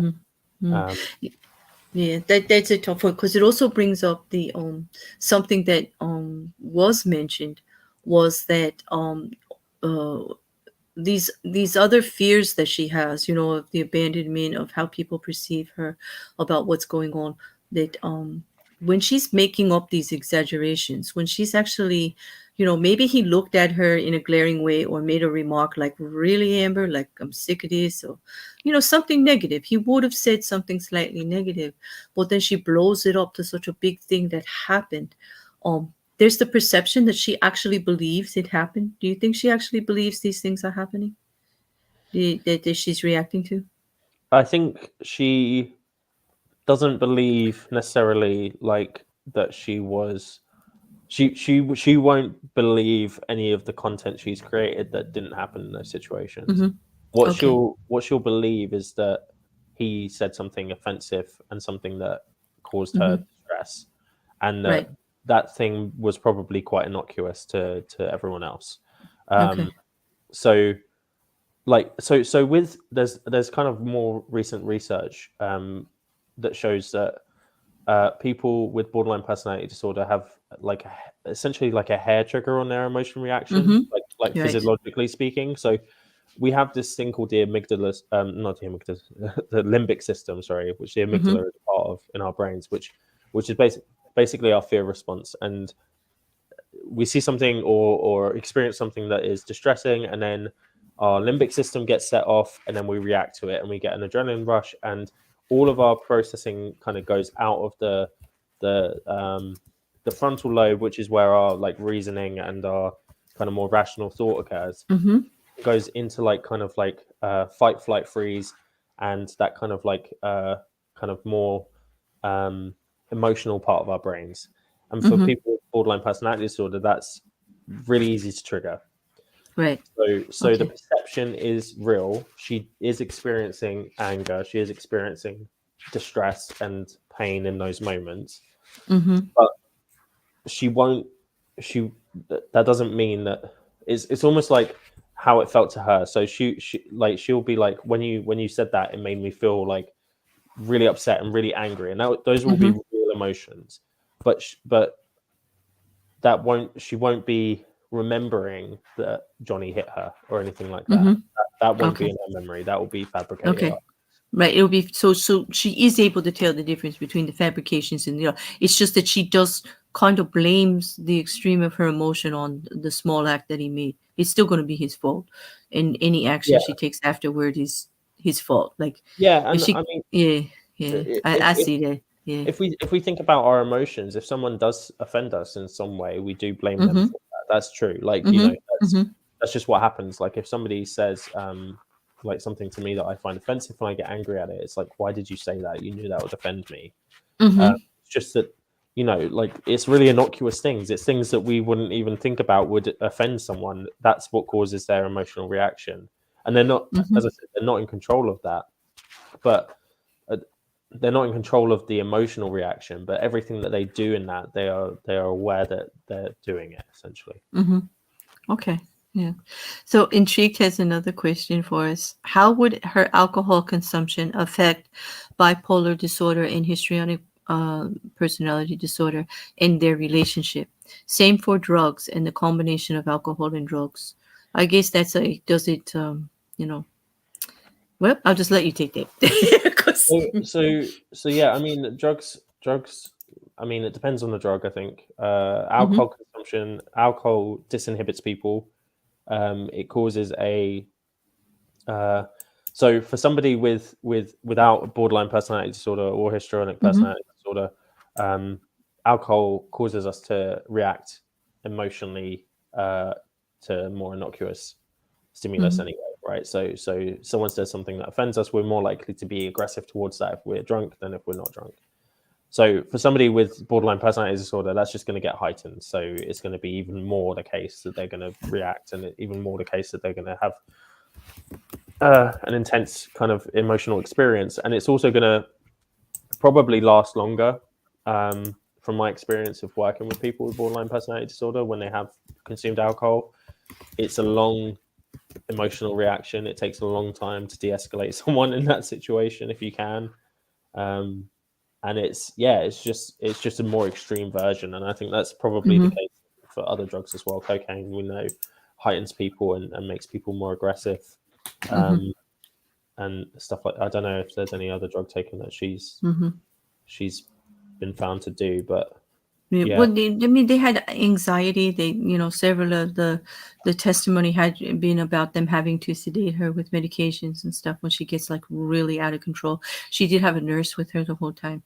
And we're going to hear that testimony, I think, Monday. I believe her personal nurse is on the schedule for Monday, especially during when Johnny was actually detoxing.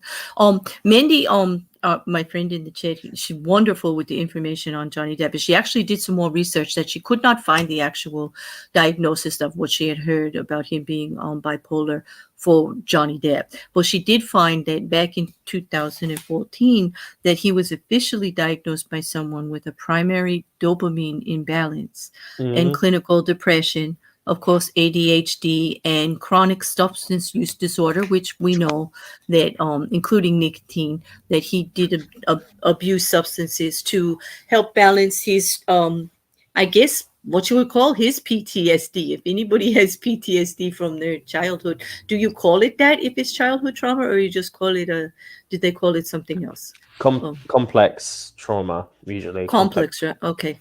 So we wouldn't call it PTSD, we call it complex trauma. So he's trying to deal with his complex trauma.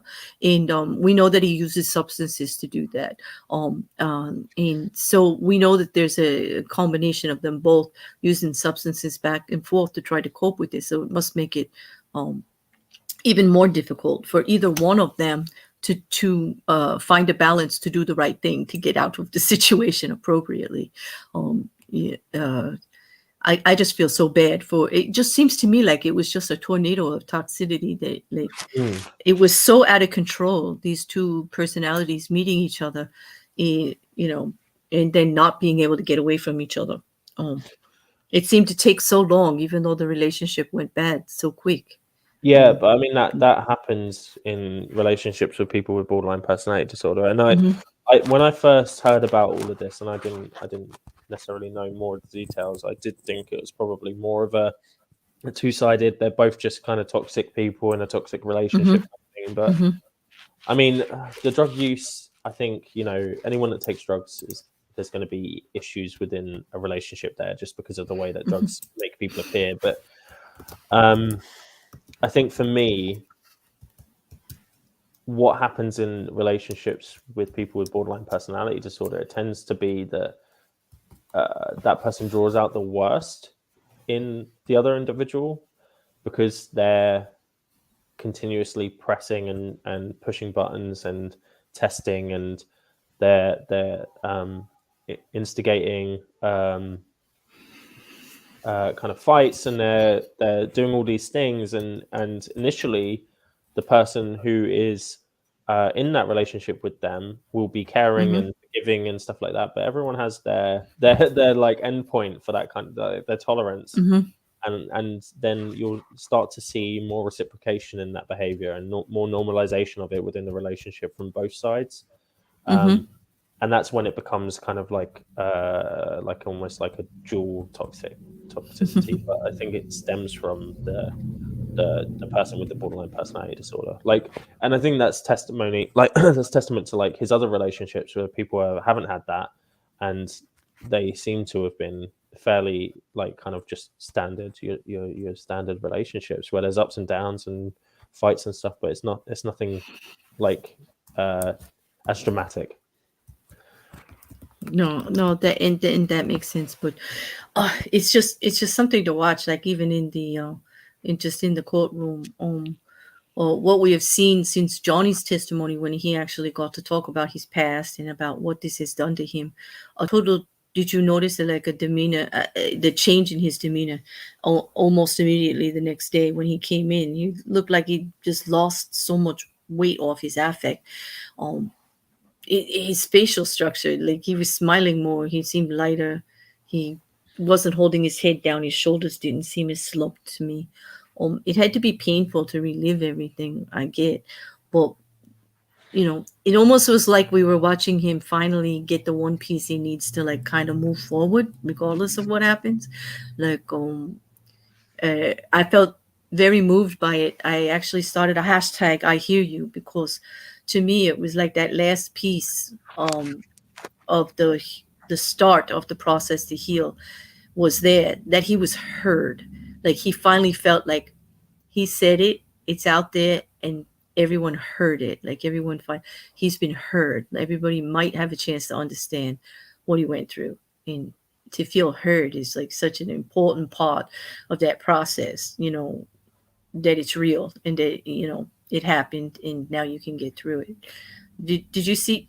I might be all, I'm so invested in this trial that I could be overemphasizing. So, like, I wanted to know your opinion on it, as because you're watching it too, but you're coming from a different perspective Yeah. than I am. But Yeah, no, I mean, he is, I think he is,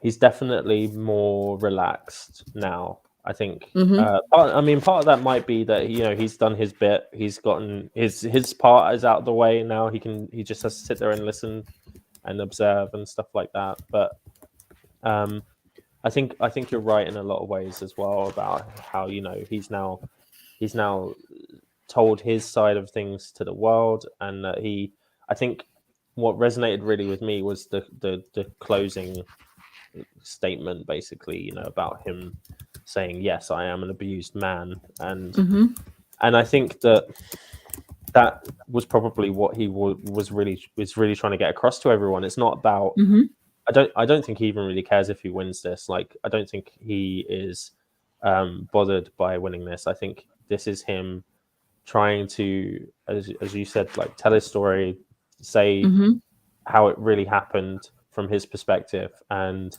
to get some closure on that. And I think it's very clear to me that he doesn't really care about Amber anymore whatsoever. He's not ever looking mm-hmm, towards her. He's never paying any attention to her. He's very invested in mm-hmm, his team, and he's just kind of like chatting with them. He doesn't really mm-hmm. care about her at all anymore, and that's going to be really Yeah. grinding her gears. Mm. She's going to continue. I mean, she has been Yeah. trying to get his attention, it Yeah. seems, and trying to get him to kind Mm.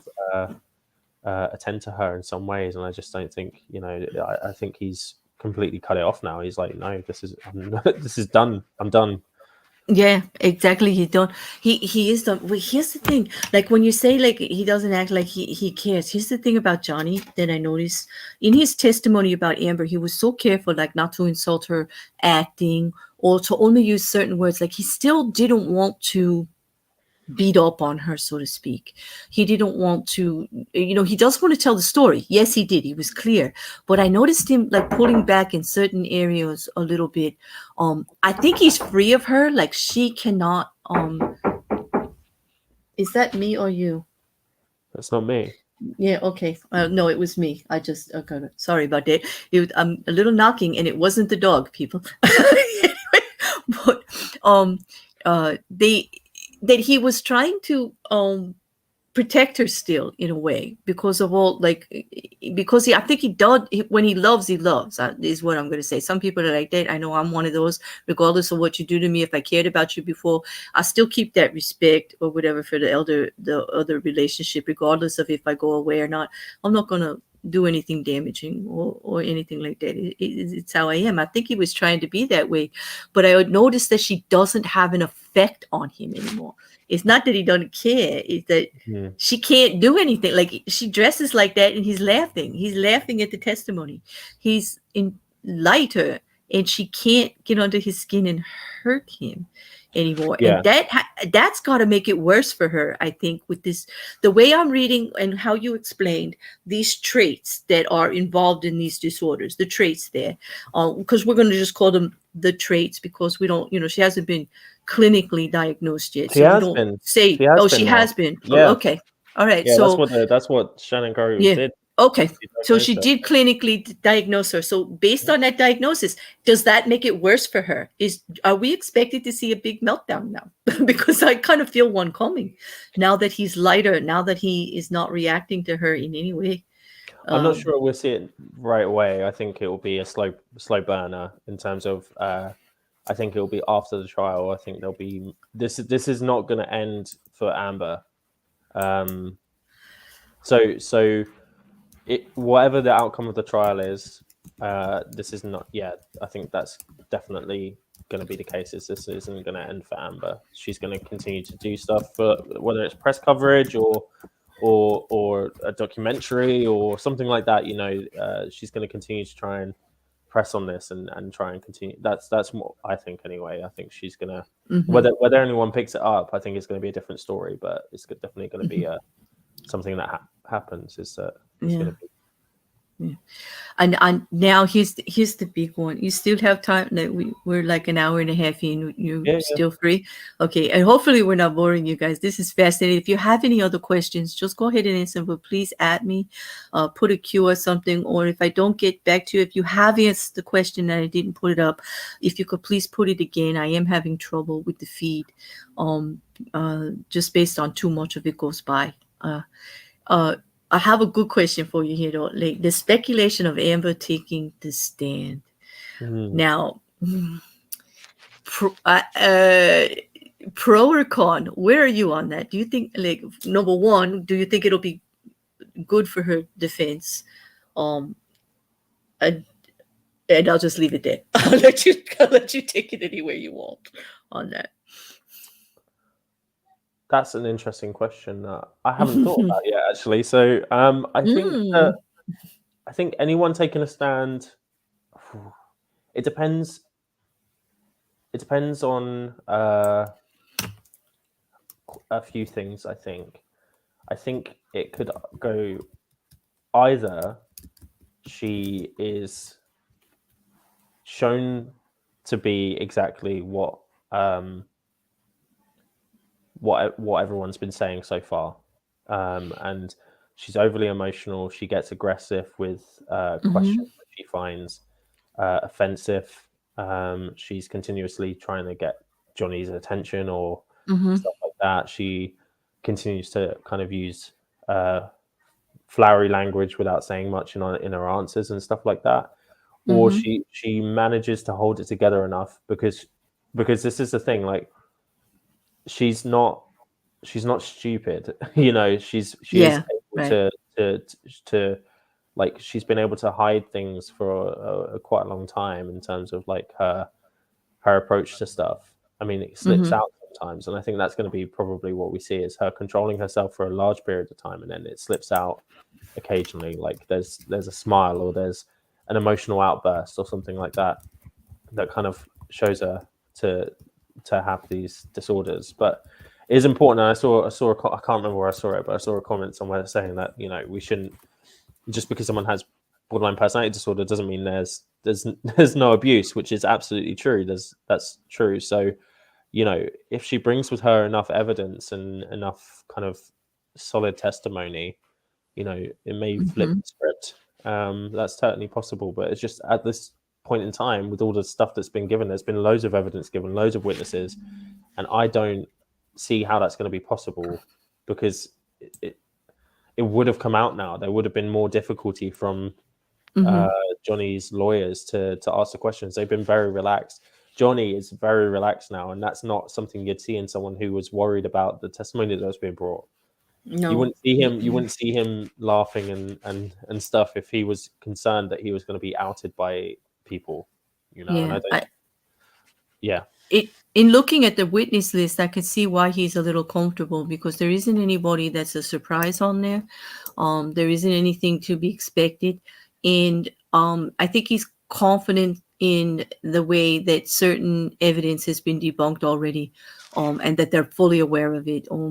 Uh, the photographs that have been debunked because of the metadata, like that's brought up even by a layperson like Ben King, the house manager from England.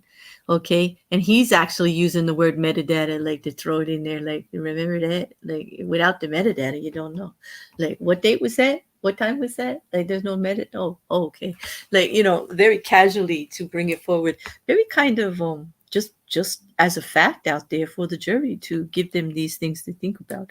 um what is she going to present? They presented 58,000 pictures, and I think they got it down to like just as a bare minimal that came through that didn't have any corruption on them in one way or another. So they're not going to really be able to present a solid case of visually. We've already heard some of their audio case, which when they played the audios of Amber and Johnny trying to show Johnny upset, I don't think it went the way they thought it was. No. When we already heard testimony that Johnny was during a detox, and they play an audio of him moaning on the plane, do you really think they thought that he was out of control and gonna hurt somebody? No, it sounded like he was in pain, like a wounded animal, Yeah. going through detox the way he was. And like, Well, and I think yeah, what's really important to remember here as well is that the jury aren't fools. So they're right. they're, they're everyday people, right? Mm-hmm. And why would someone record randomly? Like, Mm-hmm.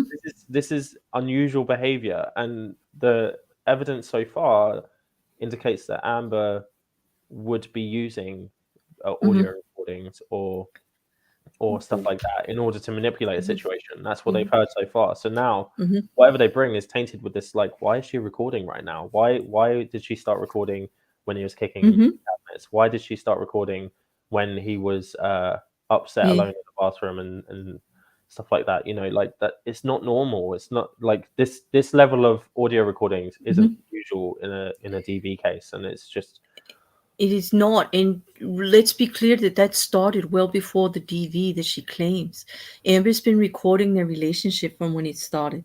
And that's evident by the amount of pictures that she said. She is someone who walks around with her phone recording this stuff like constantly. Um, which, like, I don't like, is that part of her traits of this disorder? Is that part of something she would need to do? yeah. I think it's it would have been a technique used to try and keep Johnny in her life, like, as a threat. That whole the threatening to take it to court, or threatening to do to out him as a abuser. Mm-hmm. So she would have been recording as, like, kind of like as a with a plan to use it against him if he was to try and leave.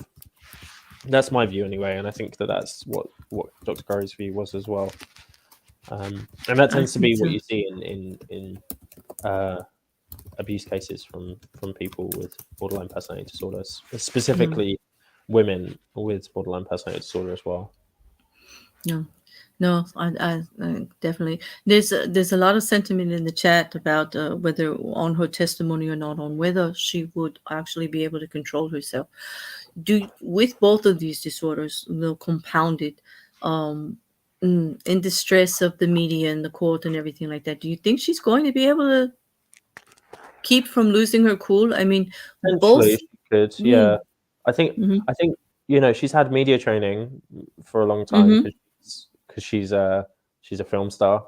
So Yeah. she would have had media training. She would have had um, stuff. I don't think it would. I think if you ask the right question, it would come out. Or if something happens that, or maybe the pressure's so far, it could come out. But I do think that um, if it's not impossible that she could Mm-hmm. stay Well, calm. Context is very important as well. Like, mm-hmm. the way people act is different in different situations, right? That's just normal for everyone. And it's the same for people with borderline personality disorder. In certain situations, they're able to mask and to keep their emotions in check. So it depends on on how emotionally dysregulated she is, really. Mm-hmm. I know I can actually see that because a couple of times it looked like perhaps the way she was trying to be so stoic is the only word I could think of. It's so still when certain testimony was going on about her actual actions. She was just trying to be almost like no emotion at all for a What? while there. But Yeah, then that same day, they caught her laughing with her lawyer and then clipping face right back, right to the stoic face, like within seconds. And I'm like, it's a little strange that she thinks people don't like see that, like. But you're right, she's an actress, and she's an actress for a reason, and she can obviously do that type of stuff. But she did well, spend the first part of the trial staring at the jury and staring at Johnny. And since the testimony of uh, the actually the day before Shannon Curry, since around the testimony started turning against her quite with audio and video, she started looking to the wall and looking ahead and just looking down or looking to her lawyer instead of into the courtroom anymore. Um, yeah, eh, yeah. She's more fidgety now as well. I've noticed that mhm, she's like yeah, like she doesn't want to be there anymore, basically, mhm, which is mhm, really like obviously different when you compare it to Johnny Depp's mhm, demeanor, who's very relaxed and mhm, laughing at things and stuff. But mhm, yeah, I think what we'll probably see more of is her getting unnecessarily frustrated. So it might not come out as anger. It might not come out as like. I mean, she's definitely going to cry at some point because mhm. uh, I think she'll use that as a tool to kind of sway the jury. But Right. I think you'll see her get unnecessarily frustrated at specific questions that are quite innocuous. So Mhm, maybe don't look out for anger, look out for frustration and like almost like she's biting back, I think. mhm, So you notice with mhm. Johnny, he did bite back, but he bite back in a very controlled, reserved way that was still Right. in keeping Mhm, with how you'd expect someone to act in a court. So it was like mhm, little comments here and there, but nothing mhm. really like, kind of like genuine frustration. Oh, he Um, did so much better than I would because, yeah, like, to be asked the same thing 4 or 5 times in a row, specifically in a disrespectful manner, because there was no respect coming from that man who was questioning him whatsoever. And I'm surprised he didn't. He just kind of take it lightly and ask him, and he was making his point, you know. And he did a good job of it. I was kind of proud of him because he's pointing out to the jury how ridiculous if this is all they have, kind of thing. If yeah, this is where they're going, is this is all they have, like pay attention because this is ridiculous, in a way it is. And I know I'm biased when I say that. But on that biased note, I'd like to ask you about two situations that really, really unnerve me because I still believe she's trying to get Johnny's attention a lot. mm, Um, One thing I noticed was when Johnny mentioned casually during his testimony about being fascinated with Lauren Bacall, mm, the actress Lauren Bacall, and then the very next day, here comes Amber as a Lauren Bacall lookalike. The hair down on one side, just like from that movie. You couldn't see the side of her face. She had the outfit on. It was stunning the way she did that, as if that would make him look at her. What is that? Like, I mean, does she really need his attention that bad? Do you think she needs to win that bad? She wants him to want her back, like to want her back in his life that bad. It's crazy. Or was she intimidating him? I'm of two minds, that that was harassment, you know. But yeah. It's interesting because I think that it could be both at the same time. mhm. Um, Oh, okay. I think this is the thing. Like, it's borderline personality disorder is very complex. This is why it's so hard to kind of like treat effectively Mm-hmm. because it's really not simple at all. And people can have like people with borderline personality disorder can have two intentions simultaneously. So they can have the intention of winding someone up and frustrating someone and trying to hurt them whilst also trying to get their attention and want them to be be there with them and love them and care for them. and those two things aren't mutually exclusive. For like for everyone else, is those you know, if you love someone, you wouldn't want to hurt them, kind of thing, you know. And you get into arguments and that, but that's like normal. But to want to hurt someone whilst also wanting them to care for you and love you, that's something that's very kind of Mm-hmm. characteristic of a somebody with borderline personality disorder. So I think that it could be both simultaneously. Mm, I do. And the second one was the hairstyle mimicking of Dr. Shannon Curry, who I may have to say was the only one that got an angry, an absolutely like angry look from her during testimony on that day. That was the first time we saw some anger flashing across her during that testimony. And then the next day came in the exact hairstyle of the woman sitting there. Because Johnny was also paying a lot of attention to Dr. Shannon Curry. The testimony was astronomically good for his side. And he just seemed to enjoy her demeanor in the way she presented, which I think, how could you not, right? How could you not? She was well versed. She knew what she was talking about. She talked right Mm. to the jury. She's very good at this, very good at making her case and not letting the defense sidetrack her from her mission. But she literally, somebody who would be considered against her, mimicked her too. Like, and that confused me. I'll admit, like, I'm curious about that. I don't understand why she would, someone who was totally against her, mimic her. Yeah, I mean, I suppose if she's seeing someone who the jury may have appeared to be quite attentive to, Mm-hmm. who the jury seem to appeal to and Ah, like, or even Johnny as well, or maybe most of the courtroom. You know, she'll notice that. She'll notice that mm-hmm. they're enjoying her what she's saying and I stuff. should have And got that. if she's Yeah. histrionic, she pays a lot of attention to how people look as well as So herself. yeah, So yeah, she'll be thinking about that, like, oh, she looks this way, therefore if I emanate that, then mm-hmm, maybe people will pay attention to me in the same mm-hmm, way and to have the same feelings about her as they do to me. mm-hmm. You know what? I should have got that. The coveting of the power, the influence. The woman made a big impression on people, and of course, that's what she wants for herself. And so, Hmm. yeah. Oh, I should have got that part, like the coveting of the power aspect, right there, right there. I missed that. I thought she was trying to intimidate her, but it didn't work. It's the opposite. She actually wanted to be more like her and have the jury react to her that way, have Johnny react to her that way, have the whole courtroom react to her the way they did Dr. Shannon Curry, who got great respect, regardless of what anybody was opposed. Even from the other side, they didn't know what to do with her. you know. Mm. Yeah. Yeah, yeah. I don't know what that is. Breakia is a Gaisa link to a picture of Amber Heard going off in court. Um, I don't. You won't be able to share links in the chat, but you know my DMs are open in both Instagram and Twitter. If you want to do it that way, well, that's fine. I don't know if that's What possible. court is Well, that? well, Is that I in this trial? I don't know what is he's talking about.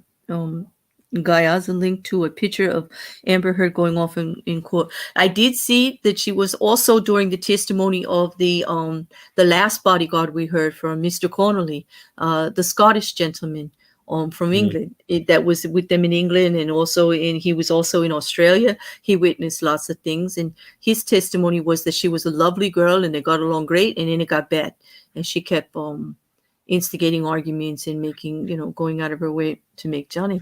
One of the funniest moments that she got really upset when Johnny was so lighthearted about when they were asking about like, if his member was out or whatever, and everybody just cracked up the whole courtroom cracked up, but not Amber.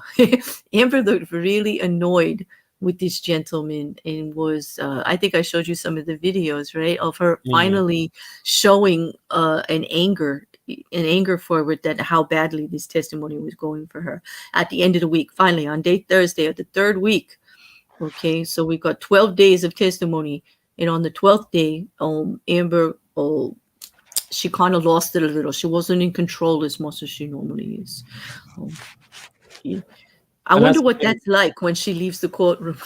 But she booked out of that courtroom that day really, really fast, Mm, really fast. Yeah. I think that's the important thing to remember about actors, because I think this has been something that I've seen quite a lot, that people put real stock into these big actors and how good they can act, and Mm-hmm. Is Johnny Depp just doing an act and stuff, but like, people can't act in a certain way for prolonged periods. It's just not possible. There's going to be a point where that act breaks down, even in, like, certain settings, like in courtrooms and stuff, when they're genuine, Mm-hmm.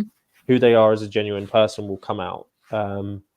You know, it happens a lot. Like, I've seen it in, and not necessarily with, world famous actors, but I've seen it in the ward, where people come in and they're very kind of like persuasive with their presentation of a certain, like, maybe psychosis or something, and then it just, Mm-hmm.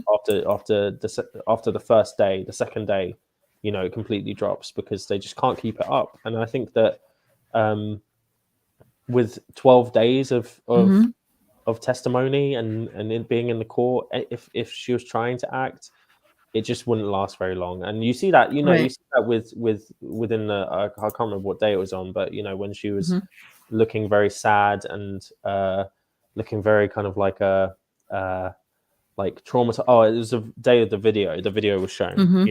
just looking Mm-hmm. like jumping and stuff like that. And then, court ends and the cameras are still rolling, and she gets up and she starts having a laugh with her legal team. Mm-hmm. And if somebody's Right. just been traumatized by, or re-traumatized by, something like very saddening that Mm-hmm. they found to be very, you know uh, awful, that just wouldn't happen. She wouldn't Mm-hmm.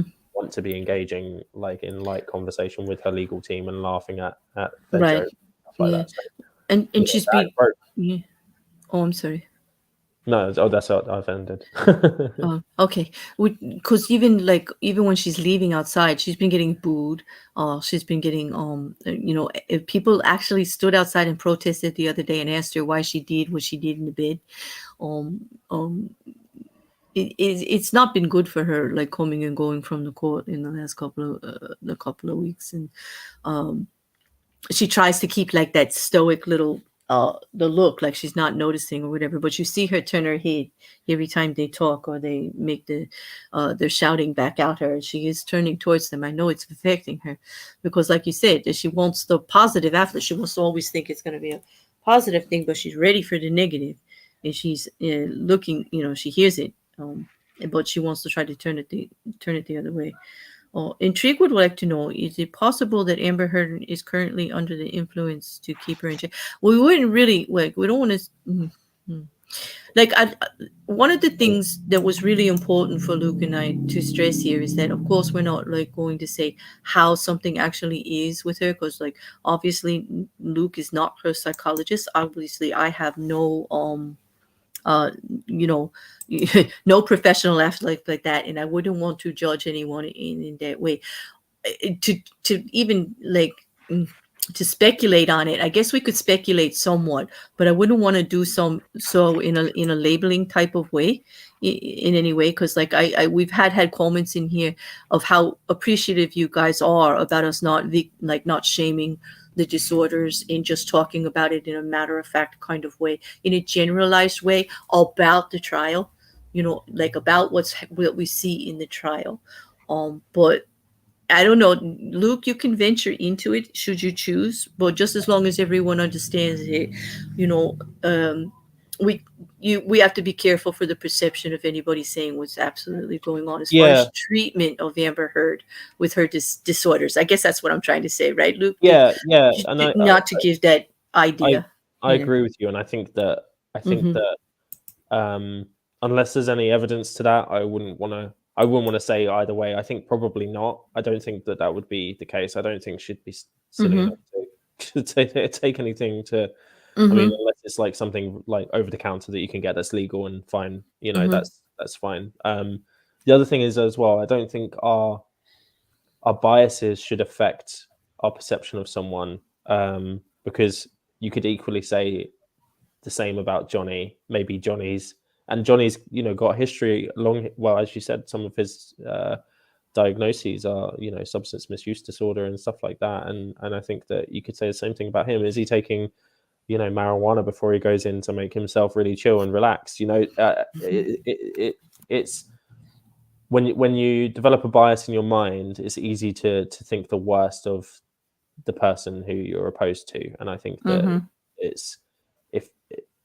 it's worth trying to be objective about it as much as possible and trying to give them the benefit of the doubt as much as possible. There's loads of evidence against her at the moment, which is why we're both biased in the way that we are, because I don't think yes, Luke does admit freely to being biased also in this case, because it's really hard not to be. Like, I admit it, I am.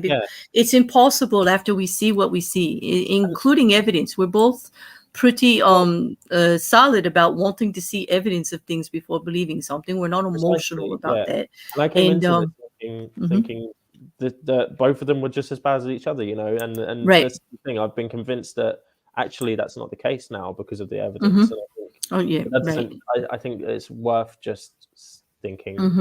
Let's be fair as much as possible to Amber Heard, even given what we.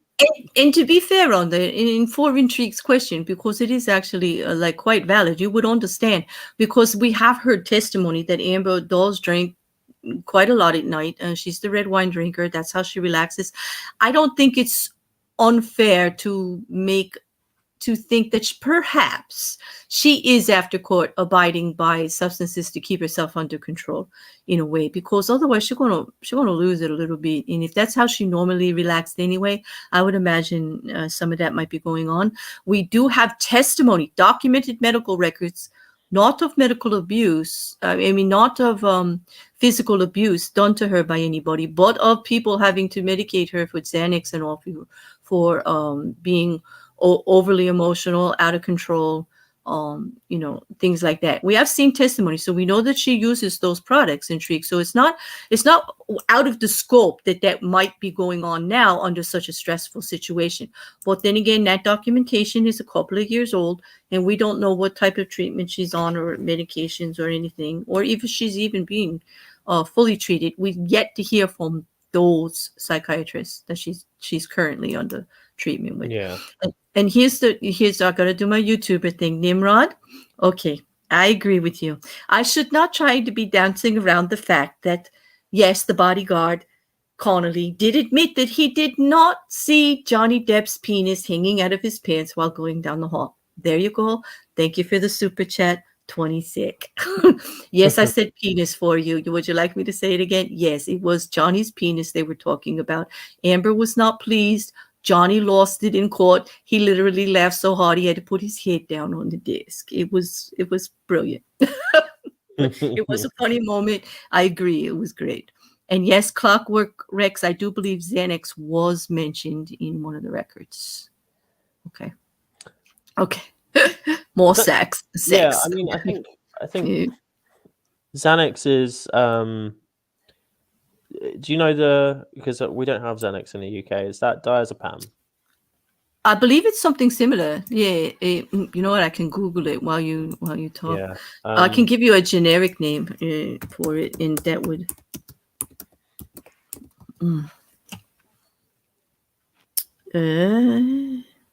No, it's alprazolam. Okay. Alprazolam. So that's a little bit different.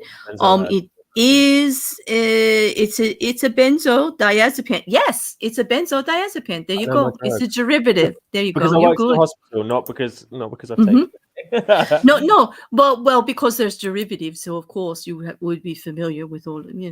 Yeah. Yeah. I think as long as she was, I don't know how the prescription thing works in America, but in the UK, I would be like, as long as she's prescribed it, I wouldn't actually be that fussed with her taking it if she went into court. If that was what she was prescribed, like that's fine as well. If she was taking anything like like she was drinking excessively, I think we'd be able to notice it because she'd appear more hungover than she has. I don't think she's appeared I I'm know, but she's been, and it is quite common, like, for anxiety. A lot of people are on it here in the States, and it's a common thing because you don't have to take it regularly for the condition. You can take it as needed and yeah, add to it, and so it is quite easy for those type of anxiety, like the different anxiety disorders that come and go, for situational and or the kind that come out of nowhere, like panic attacks, this kind of stuff. um, um, I think I've heard that America has a diazepam, not diazepam, benzodiazepine problem. oh, do we? Yeah, America in general, like yeah, America. like Yeah, okay, well, yes, I okay. think it gets prescribed really easily, and like it's not so Well, easy to prescribe here because it's so you addictive. know, I would admit as an American that we have a problem of some things we can get too easily, and then the things that we need we cannot get easy enough. And that Yeah, happens to be a going on problem for some time. And I don't think anybody that's American will think I'm America shaming when I say that. Or I can admit our problems, as we all should. Um, Robski, thank you so much for being here as long as you were. I guess I'll see you Monday morning. And Nimrod, yes, I know you're a sec freak, whatever, a sec freak. Yeah, it's evident. I see it over at Ranty's. It's evident. So, all right, I'm looking for more questions. John, I thought it was a statement or a question. I have to go look. I thought he had something up here. John's is a funny question though. He wants. Do you know who Eve Barlow is? Like, yeah, yeah. okay. So John wants to know if we've seen any photos of Eve Barlow recently because she's wondering if she's been covered in bruises and how things have been going in court for at the rate that things have been going for Turd in the court. And I can actually turn that into a good question. No, I haven't seen any photos because, Eve Barlow protects her like so well, but she is making some outrageous claims on Twitter that are kind of funny. The irony is not escaping me of the things that she is saying.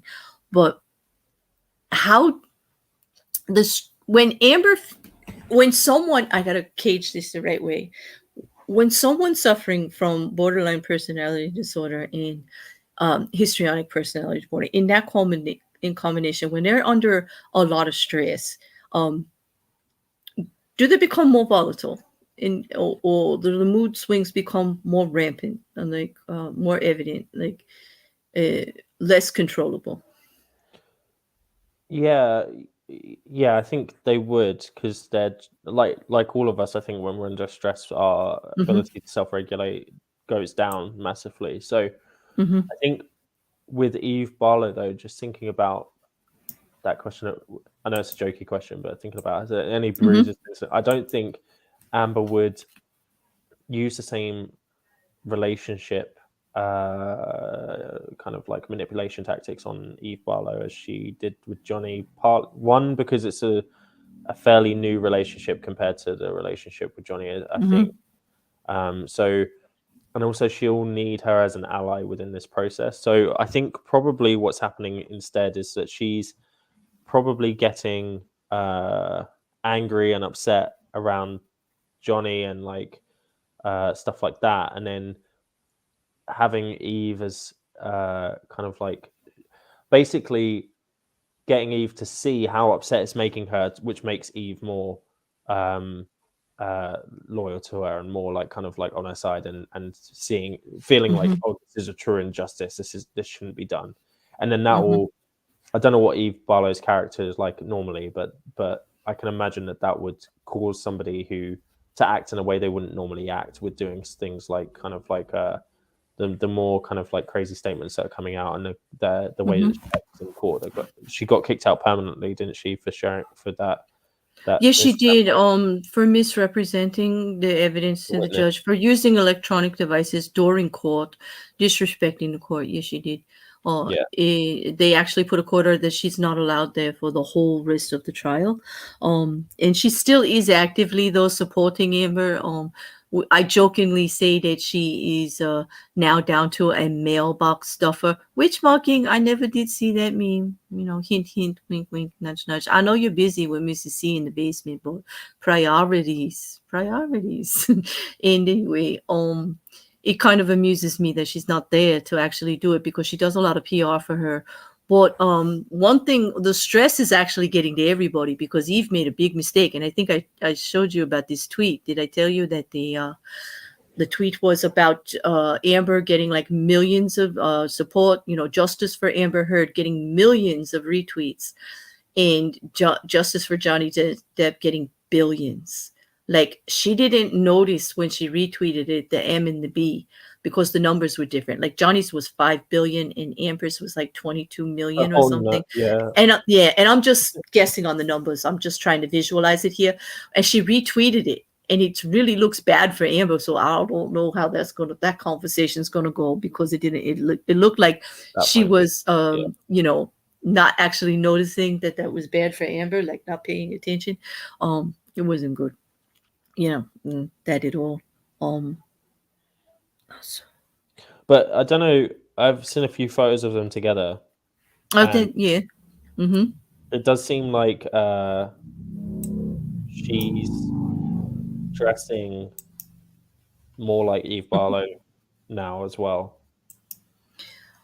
She is. When she's out of court, yes. Yeah, Mm-hmm. they dress very similarly. So I think that Mm-hmm. I think that just again is just like evidence for um How she is with relationships, or yeah, precisely. the disorder in general. Um, they can go back to several other relationships that she's had and see the same thing. So it kind of plays. So, because you remember, in forensic, with this mental health evaluation, Dr. Shannon Curry was very clear about all the things that she had to look into. She's not just talking to Amber and having her take a pencil and paper test. She's looking at her past, asking questions about her past relationships, her employment, her family history, like everything. Like, she took a lot of things into consideration. It's not just like a focus on just one period of time that she's looking at. She's looking at Mm. everything, as best as she can, like big picture kind of thing. There was Yeah, yeah. yeah. There was So, one that stood out for me actually, where I think they called her a former friend. I can't remember the name.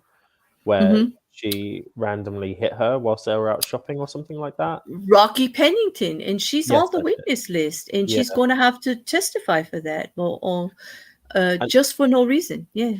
yeah, and that is very characteristic of somebody with a borderline personality disorder. That kind of like random outburst where Mhm. that person had they wouldn't have known what they did to have that offense. But I think Mhm. what's important to remember, I think, is that uh, physical aggression can be is higher in people with borderline personality disorder, but it's still not that likely. It's more likely to be aggression towards themselves. So it takes a lot for that. Like I think there must be other elements in terms of like power dynamics and how Amber Heard perceives herself, for her to Mhm. feel like she can be aggressive towards people, for that to be the way that she gets the validation from other people. Mhm. Yeah, I know that's it. That's pretty. The validation from other people. That's a very strong part of this whole thing, actually. Um, at least what I see, and what you have explained, like, really easily for everyone. That's very funny. Like, there's some funny things in here too. Mocking, intrigued says to me, "Big picture, Claire? No, not a mega pint. Like, remember the mega pint? Like, everybody was Oh like God. making fun of that thing." Um, but there's also going to be testimony from her sister, Whitney. Um, she's trying to keep Whitney not from testifying, so I'm not sure that's going to happen. But Whitney did stay with her boss for a while, and her boss is actually on the witness list for the beginning of the week. And she actually is going to testify that Whitney told her stories of Amber abusing her as an adult, now currently, and that Yeah, was why she needed to leave. And I've, is that that's still common for siblings to be like that, even no, later as adults? I mean, I guess. no. It's common si- in relationships with borderline personality disorder, but okay. not in other not like as a what's it called? Uh like actual aggression. Like, Mm-hmm. I still play fight with my sisters. I might like Mm-hmm. Right. push their faces or whatever. But but like in terms of actual physical fighting, that is Mm-hmm. like yeah, that's not common. I actually watched a video earlier. There was a some sort of reality TV show that Amber's sister was on, and they were Mm-hmm. talking about bruises she had, and how it was a fight that she'd had with Amber, and they were basically saying like, you should have won that fight. You could take her, and joking, and she was trying to shut down the conversation. She was like, I don't want to talk about it, guys. Stop talking about it. And then Mm-hmm. it got pulled up as like something. I can't remember where it got pulled up, but apparently she said that it was the producers had put that storyline in to make it for drama. But I can't imagine producers adding a random storyline like that into a show. Like, why would they do that? I So know exactly, right? I mean, yeah, that would be. I don't think it would go the way they think. I don't. yeah, You know, and now they're doing songs in the chat. They're correcting me. Like I'm losing my focus here because they they're do. talking about like Amber's favorite hits and stuff like that. And John said that Amber's got a bedtime song list. It goes push it, drop it like it's hot. Who let the dogs out? Chocolate rain, and then let it go. Oh God. It's so gross, but it's so funny. I can't help it. It is funny, John. I can't believe you do this to me all the time, but I love it. Like, thank you for your humor. It really is. But what someone saying what Amber's sister said, objection here say yes. Somebody finally objected to us. Luke, Oh look, we God. got an objection. We got objection hearsay. Like finally, I thought there would be a lot more of that, like everything we said, because you guys are all pretty funny. But I thank you for taking it somewhat seriously as we do, because it wasn't. I don't know about you, Luke, but I have fun. I don't know. I'm just going through the list of everything that we were going to discuss. Did we cover everything? Did I make sure that, let's see, as far as the trial, I think we got that, and we got the testing itself. We got the disorders, Amber in general, Johnny in general. Um is there anything else that you would want everyone to know? Based on what you've been seeing that you might think is valuable for uh viewing the trial and Amber herself? I think something I am very passionate about, and I think it's worth saying, is just about the stigmatization of borderline personality disorder specifically. Mm-hmm. How I think that terms like crazy and hysterical and uh, other things like that, these kind of pejorative terms, Mm-hmm. they're very I think they're unfair in a lot of ways. I think it's easy to label it as that, and to um, make it seem like it's just this crazy lady doing like crazy shit, and that's it. And I think I can understand that perspective, but I think this is something. It is a disorder. It's a psychiatric disorder. So I think whilst Mm-hmm. we should see the behavior as unacceptable, and we should you know vouch for her taking responsibility for it, because she is aware Mm-hmm. of that, and she should know that, and she should stop Mm-hmm. doing it because it is unacceptable. We shouldn't play on the mental disorders, or well, I wouldn't even Right. say the disorders. We shouldn't play on that as a point of kind of like describing her in a pejorative way. I think that's I think that's Mm-hmm. just a line for me, and I think that it would be good if anyone who would have done that before hears that and goes, okay, yeah, that's fair. That I'd like that. Mm-hmm. You can call her an arsehole because that's what she is, but well, that's what she seems to be right now. Um, Yep. but but yeah, using the pejorative mental health terms I'm not about that. Yeah. Um, Intrigued as the final closing question for us. What is the probability of Johnny still not winning this case? Hmm. I think Mm. medium to high, because the it's a defamation case around the op-ed. The jury have to Mm-hmm. decide whether Amber Heard, without a reasonable doubt, set out to defame Johnny Depp in that op-ed, and um, if they have any doubt, and if one juror doesn't agree, then it won't go his way. So Mhm. I think Yeah. that whilst the evidence shows, the evidence could clearly show to the jury, all the members of the jury, that Johnny Depp wasn't abusive, and the evidence could clearly show that that Amber was Mhm. abusive.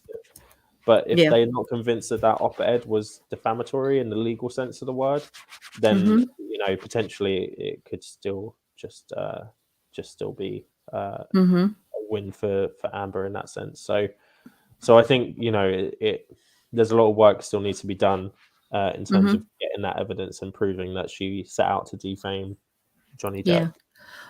I have like we know that there's three parts to the defamation because he's a public figure and she's a public figure. Not only do they have to prove that she defamed him, they had to prove that she kind of knew it wasn't true.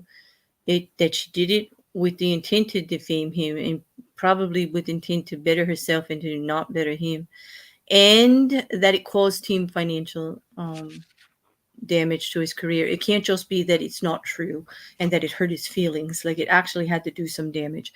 As far as the damage, I think they proved that with the agent Carino when he said, "I'm sorry," but 2 days before they did an op-ed, we showed emails of the everybody involved in the process saying that it was that allegations that lost him the Pirates contract right then and there. 2 days later, that was significant, very significant, because they can't argue with those emails. They can't say, "Oh, did you write that, but you didn't mean it?" I mean, they're going to try. We heard them say that before.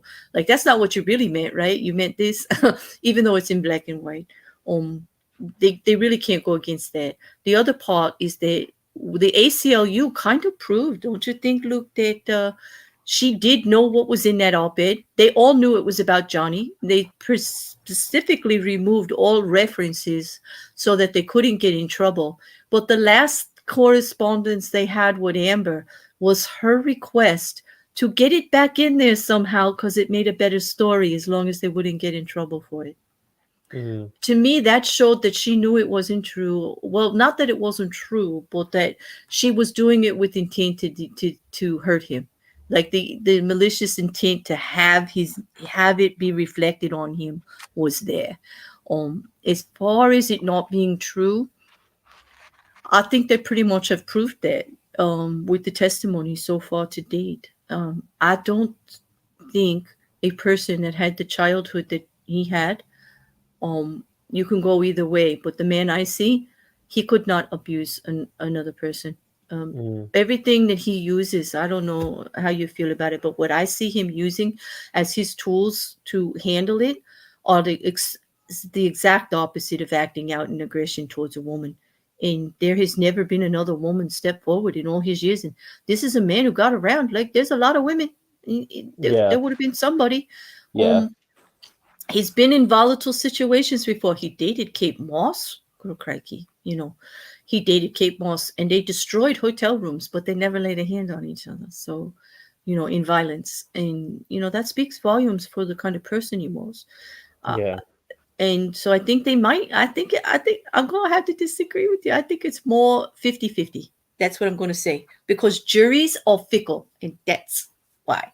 Because there's been a lot of deflection on the defense's side and a lot of muddying of the water so that the testimony can't be seen for what it is, in trying to deflect it over to different areas or to make it look nonsensical. mm, And that's unfortunate. But yeah. I guess my concern is just that it has to be unanimous. I think mm-hmm, it just takes one juror, and if one juror is mm-hmm, convinced by Amber's case, then that's it, really. Which is mm, probably why I'm more pessimistic. mm-hmm.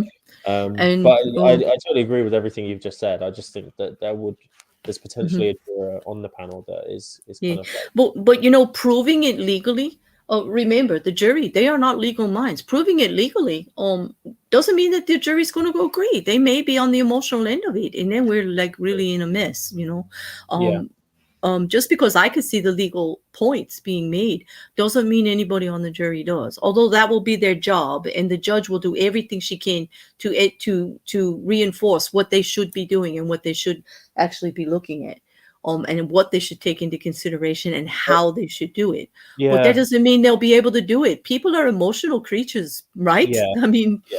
yeah, And yeah. I mean, there's plenty of example trials. I can't pull one out of my head right now, but there's plenty of example trials in the UK as well as Mm-hmm, US with juries mm-hmm, where even for like things like murder and things like mm-hmm, that, where the jury have appealed to emotion and mm-hmm, gone for like mm-hmm, or decided in the offenders. Well, in this case, it would be mm-hmm, Johnny Depp's case because of the fact all the facts around it, whether there was like kind of abuse going on and stuff like that, mm-hmm. like and they've decided, yeah, this is not guilty, even though it's very clear that the actual thing happened. So it could go in Johnny's favor in that sense if the Mm-hmm. if his team do a No. good job of Mm-hmm. kind of spinning that narrative. Yeah. Yeah, and we'll have to see. And then Beaver was talking about the parents testifying.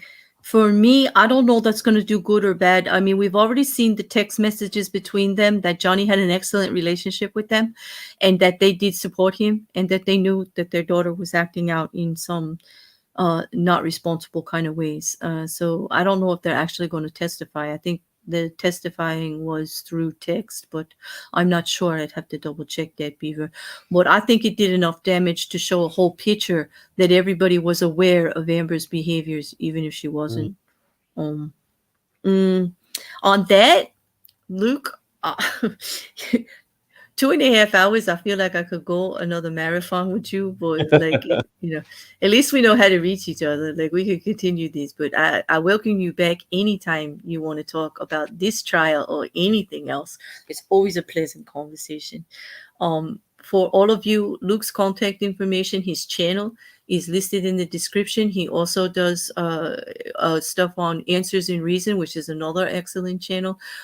I advise you to check them out. They've got a lot of really interesting things to say. I enjoy the content.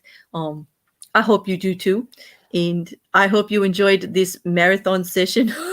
I hope that we were respectful enough to anyone that has any mental health kind of disorder, because that was our intent, to just explain, to clarify, to keep the proper information out there and give you a forum to discuss it openly, with no judgment, in regards to the trial only. We're not labeling Amber.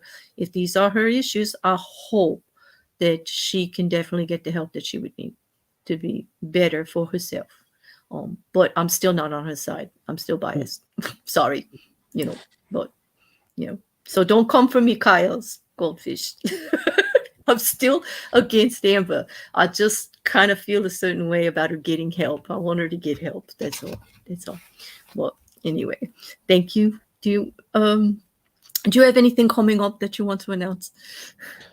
I, I might be doing a stream Monday on Answers in Reason. Mm-hmm. I don't know if it's going to head yet because it's a bank holiday here and I've got a day off. Mm-hmm. So I Oh, don't. there you go. I, So I, it. I promised them I'd do it, and now Uh, I might be yeah. back. But there will be a show soon on Answers in Reason on a Monday called Psyched, which is if you enjoy psychology, it's perfect for you because it's Mm-hmm.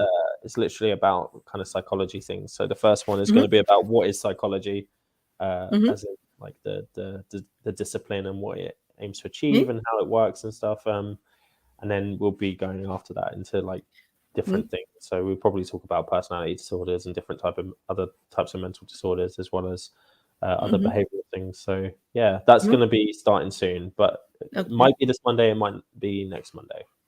All right. Well, I'm going to look forward to it. And if I can't catch it while it's live and harass you in the chat, which I don't do, I'm not a harasser. I'm just there. But then I will definitely be on the replay crew because I'm a little committed Monday through Thursdays, and which is what, like, I keep missing answers and reasoning on Tuesdays and Thursdays too, and I'm getting it like I'm on the replay crew. But I do enjoy the content. Everybody, both of their channels are listed below if you'd like to check it out. And also, Mocking just dropped a mock shop on Amber Heard. I did put it out there, even though he's still my favorite, even though he's obviously replaced me. I'm feeling a certain way. Very sad. Very sad day for me. But I'm joking, Mocking. Don't worry about it. Mrs. Cassandra, I'll talk to you later. Anyway, check out his funny, snarky thing on Amber. Remember, don't go to him with your butthurt feelings. That's your parents' fault. You either get the humor or don't, but leave him alone. He's a mocking channel. Okay. Don't go there, right? Let's just laugh a little bit about it and carry on. Thank you, everybody. Thank you for being respectful. Hi, quiz. I'll talk to you later. And thanks again, Luke. Anytime. These are so enjoyable for me. I hope we find other things to do together. It's always a great day for me. So on that, I'll put the outro on and I'll talk to you again soon. Yeah, thank you. Okay. Bye, everybody. Bye.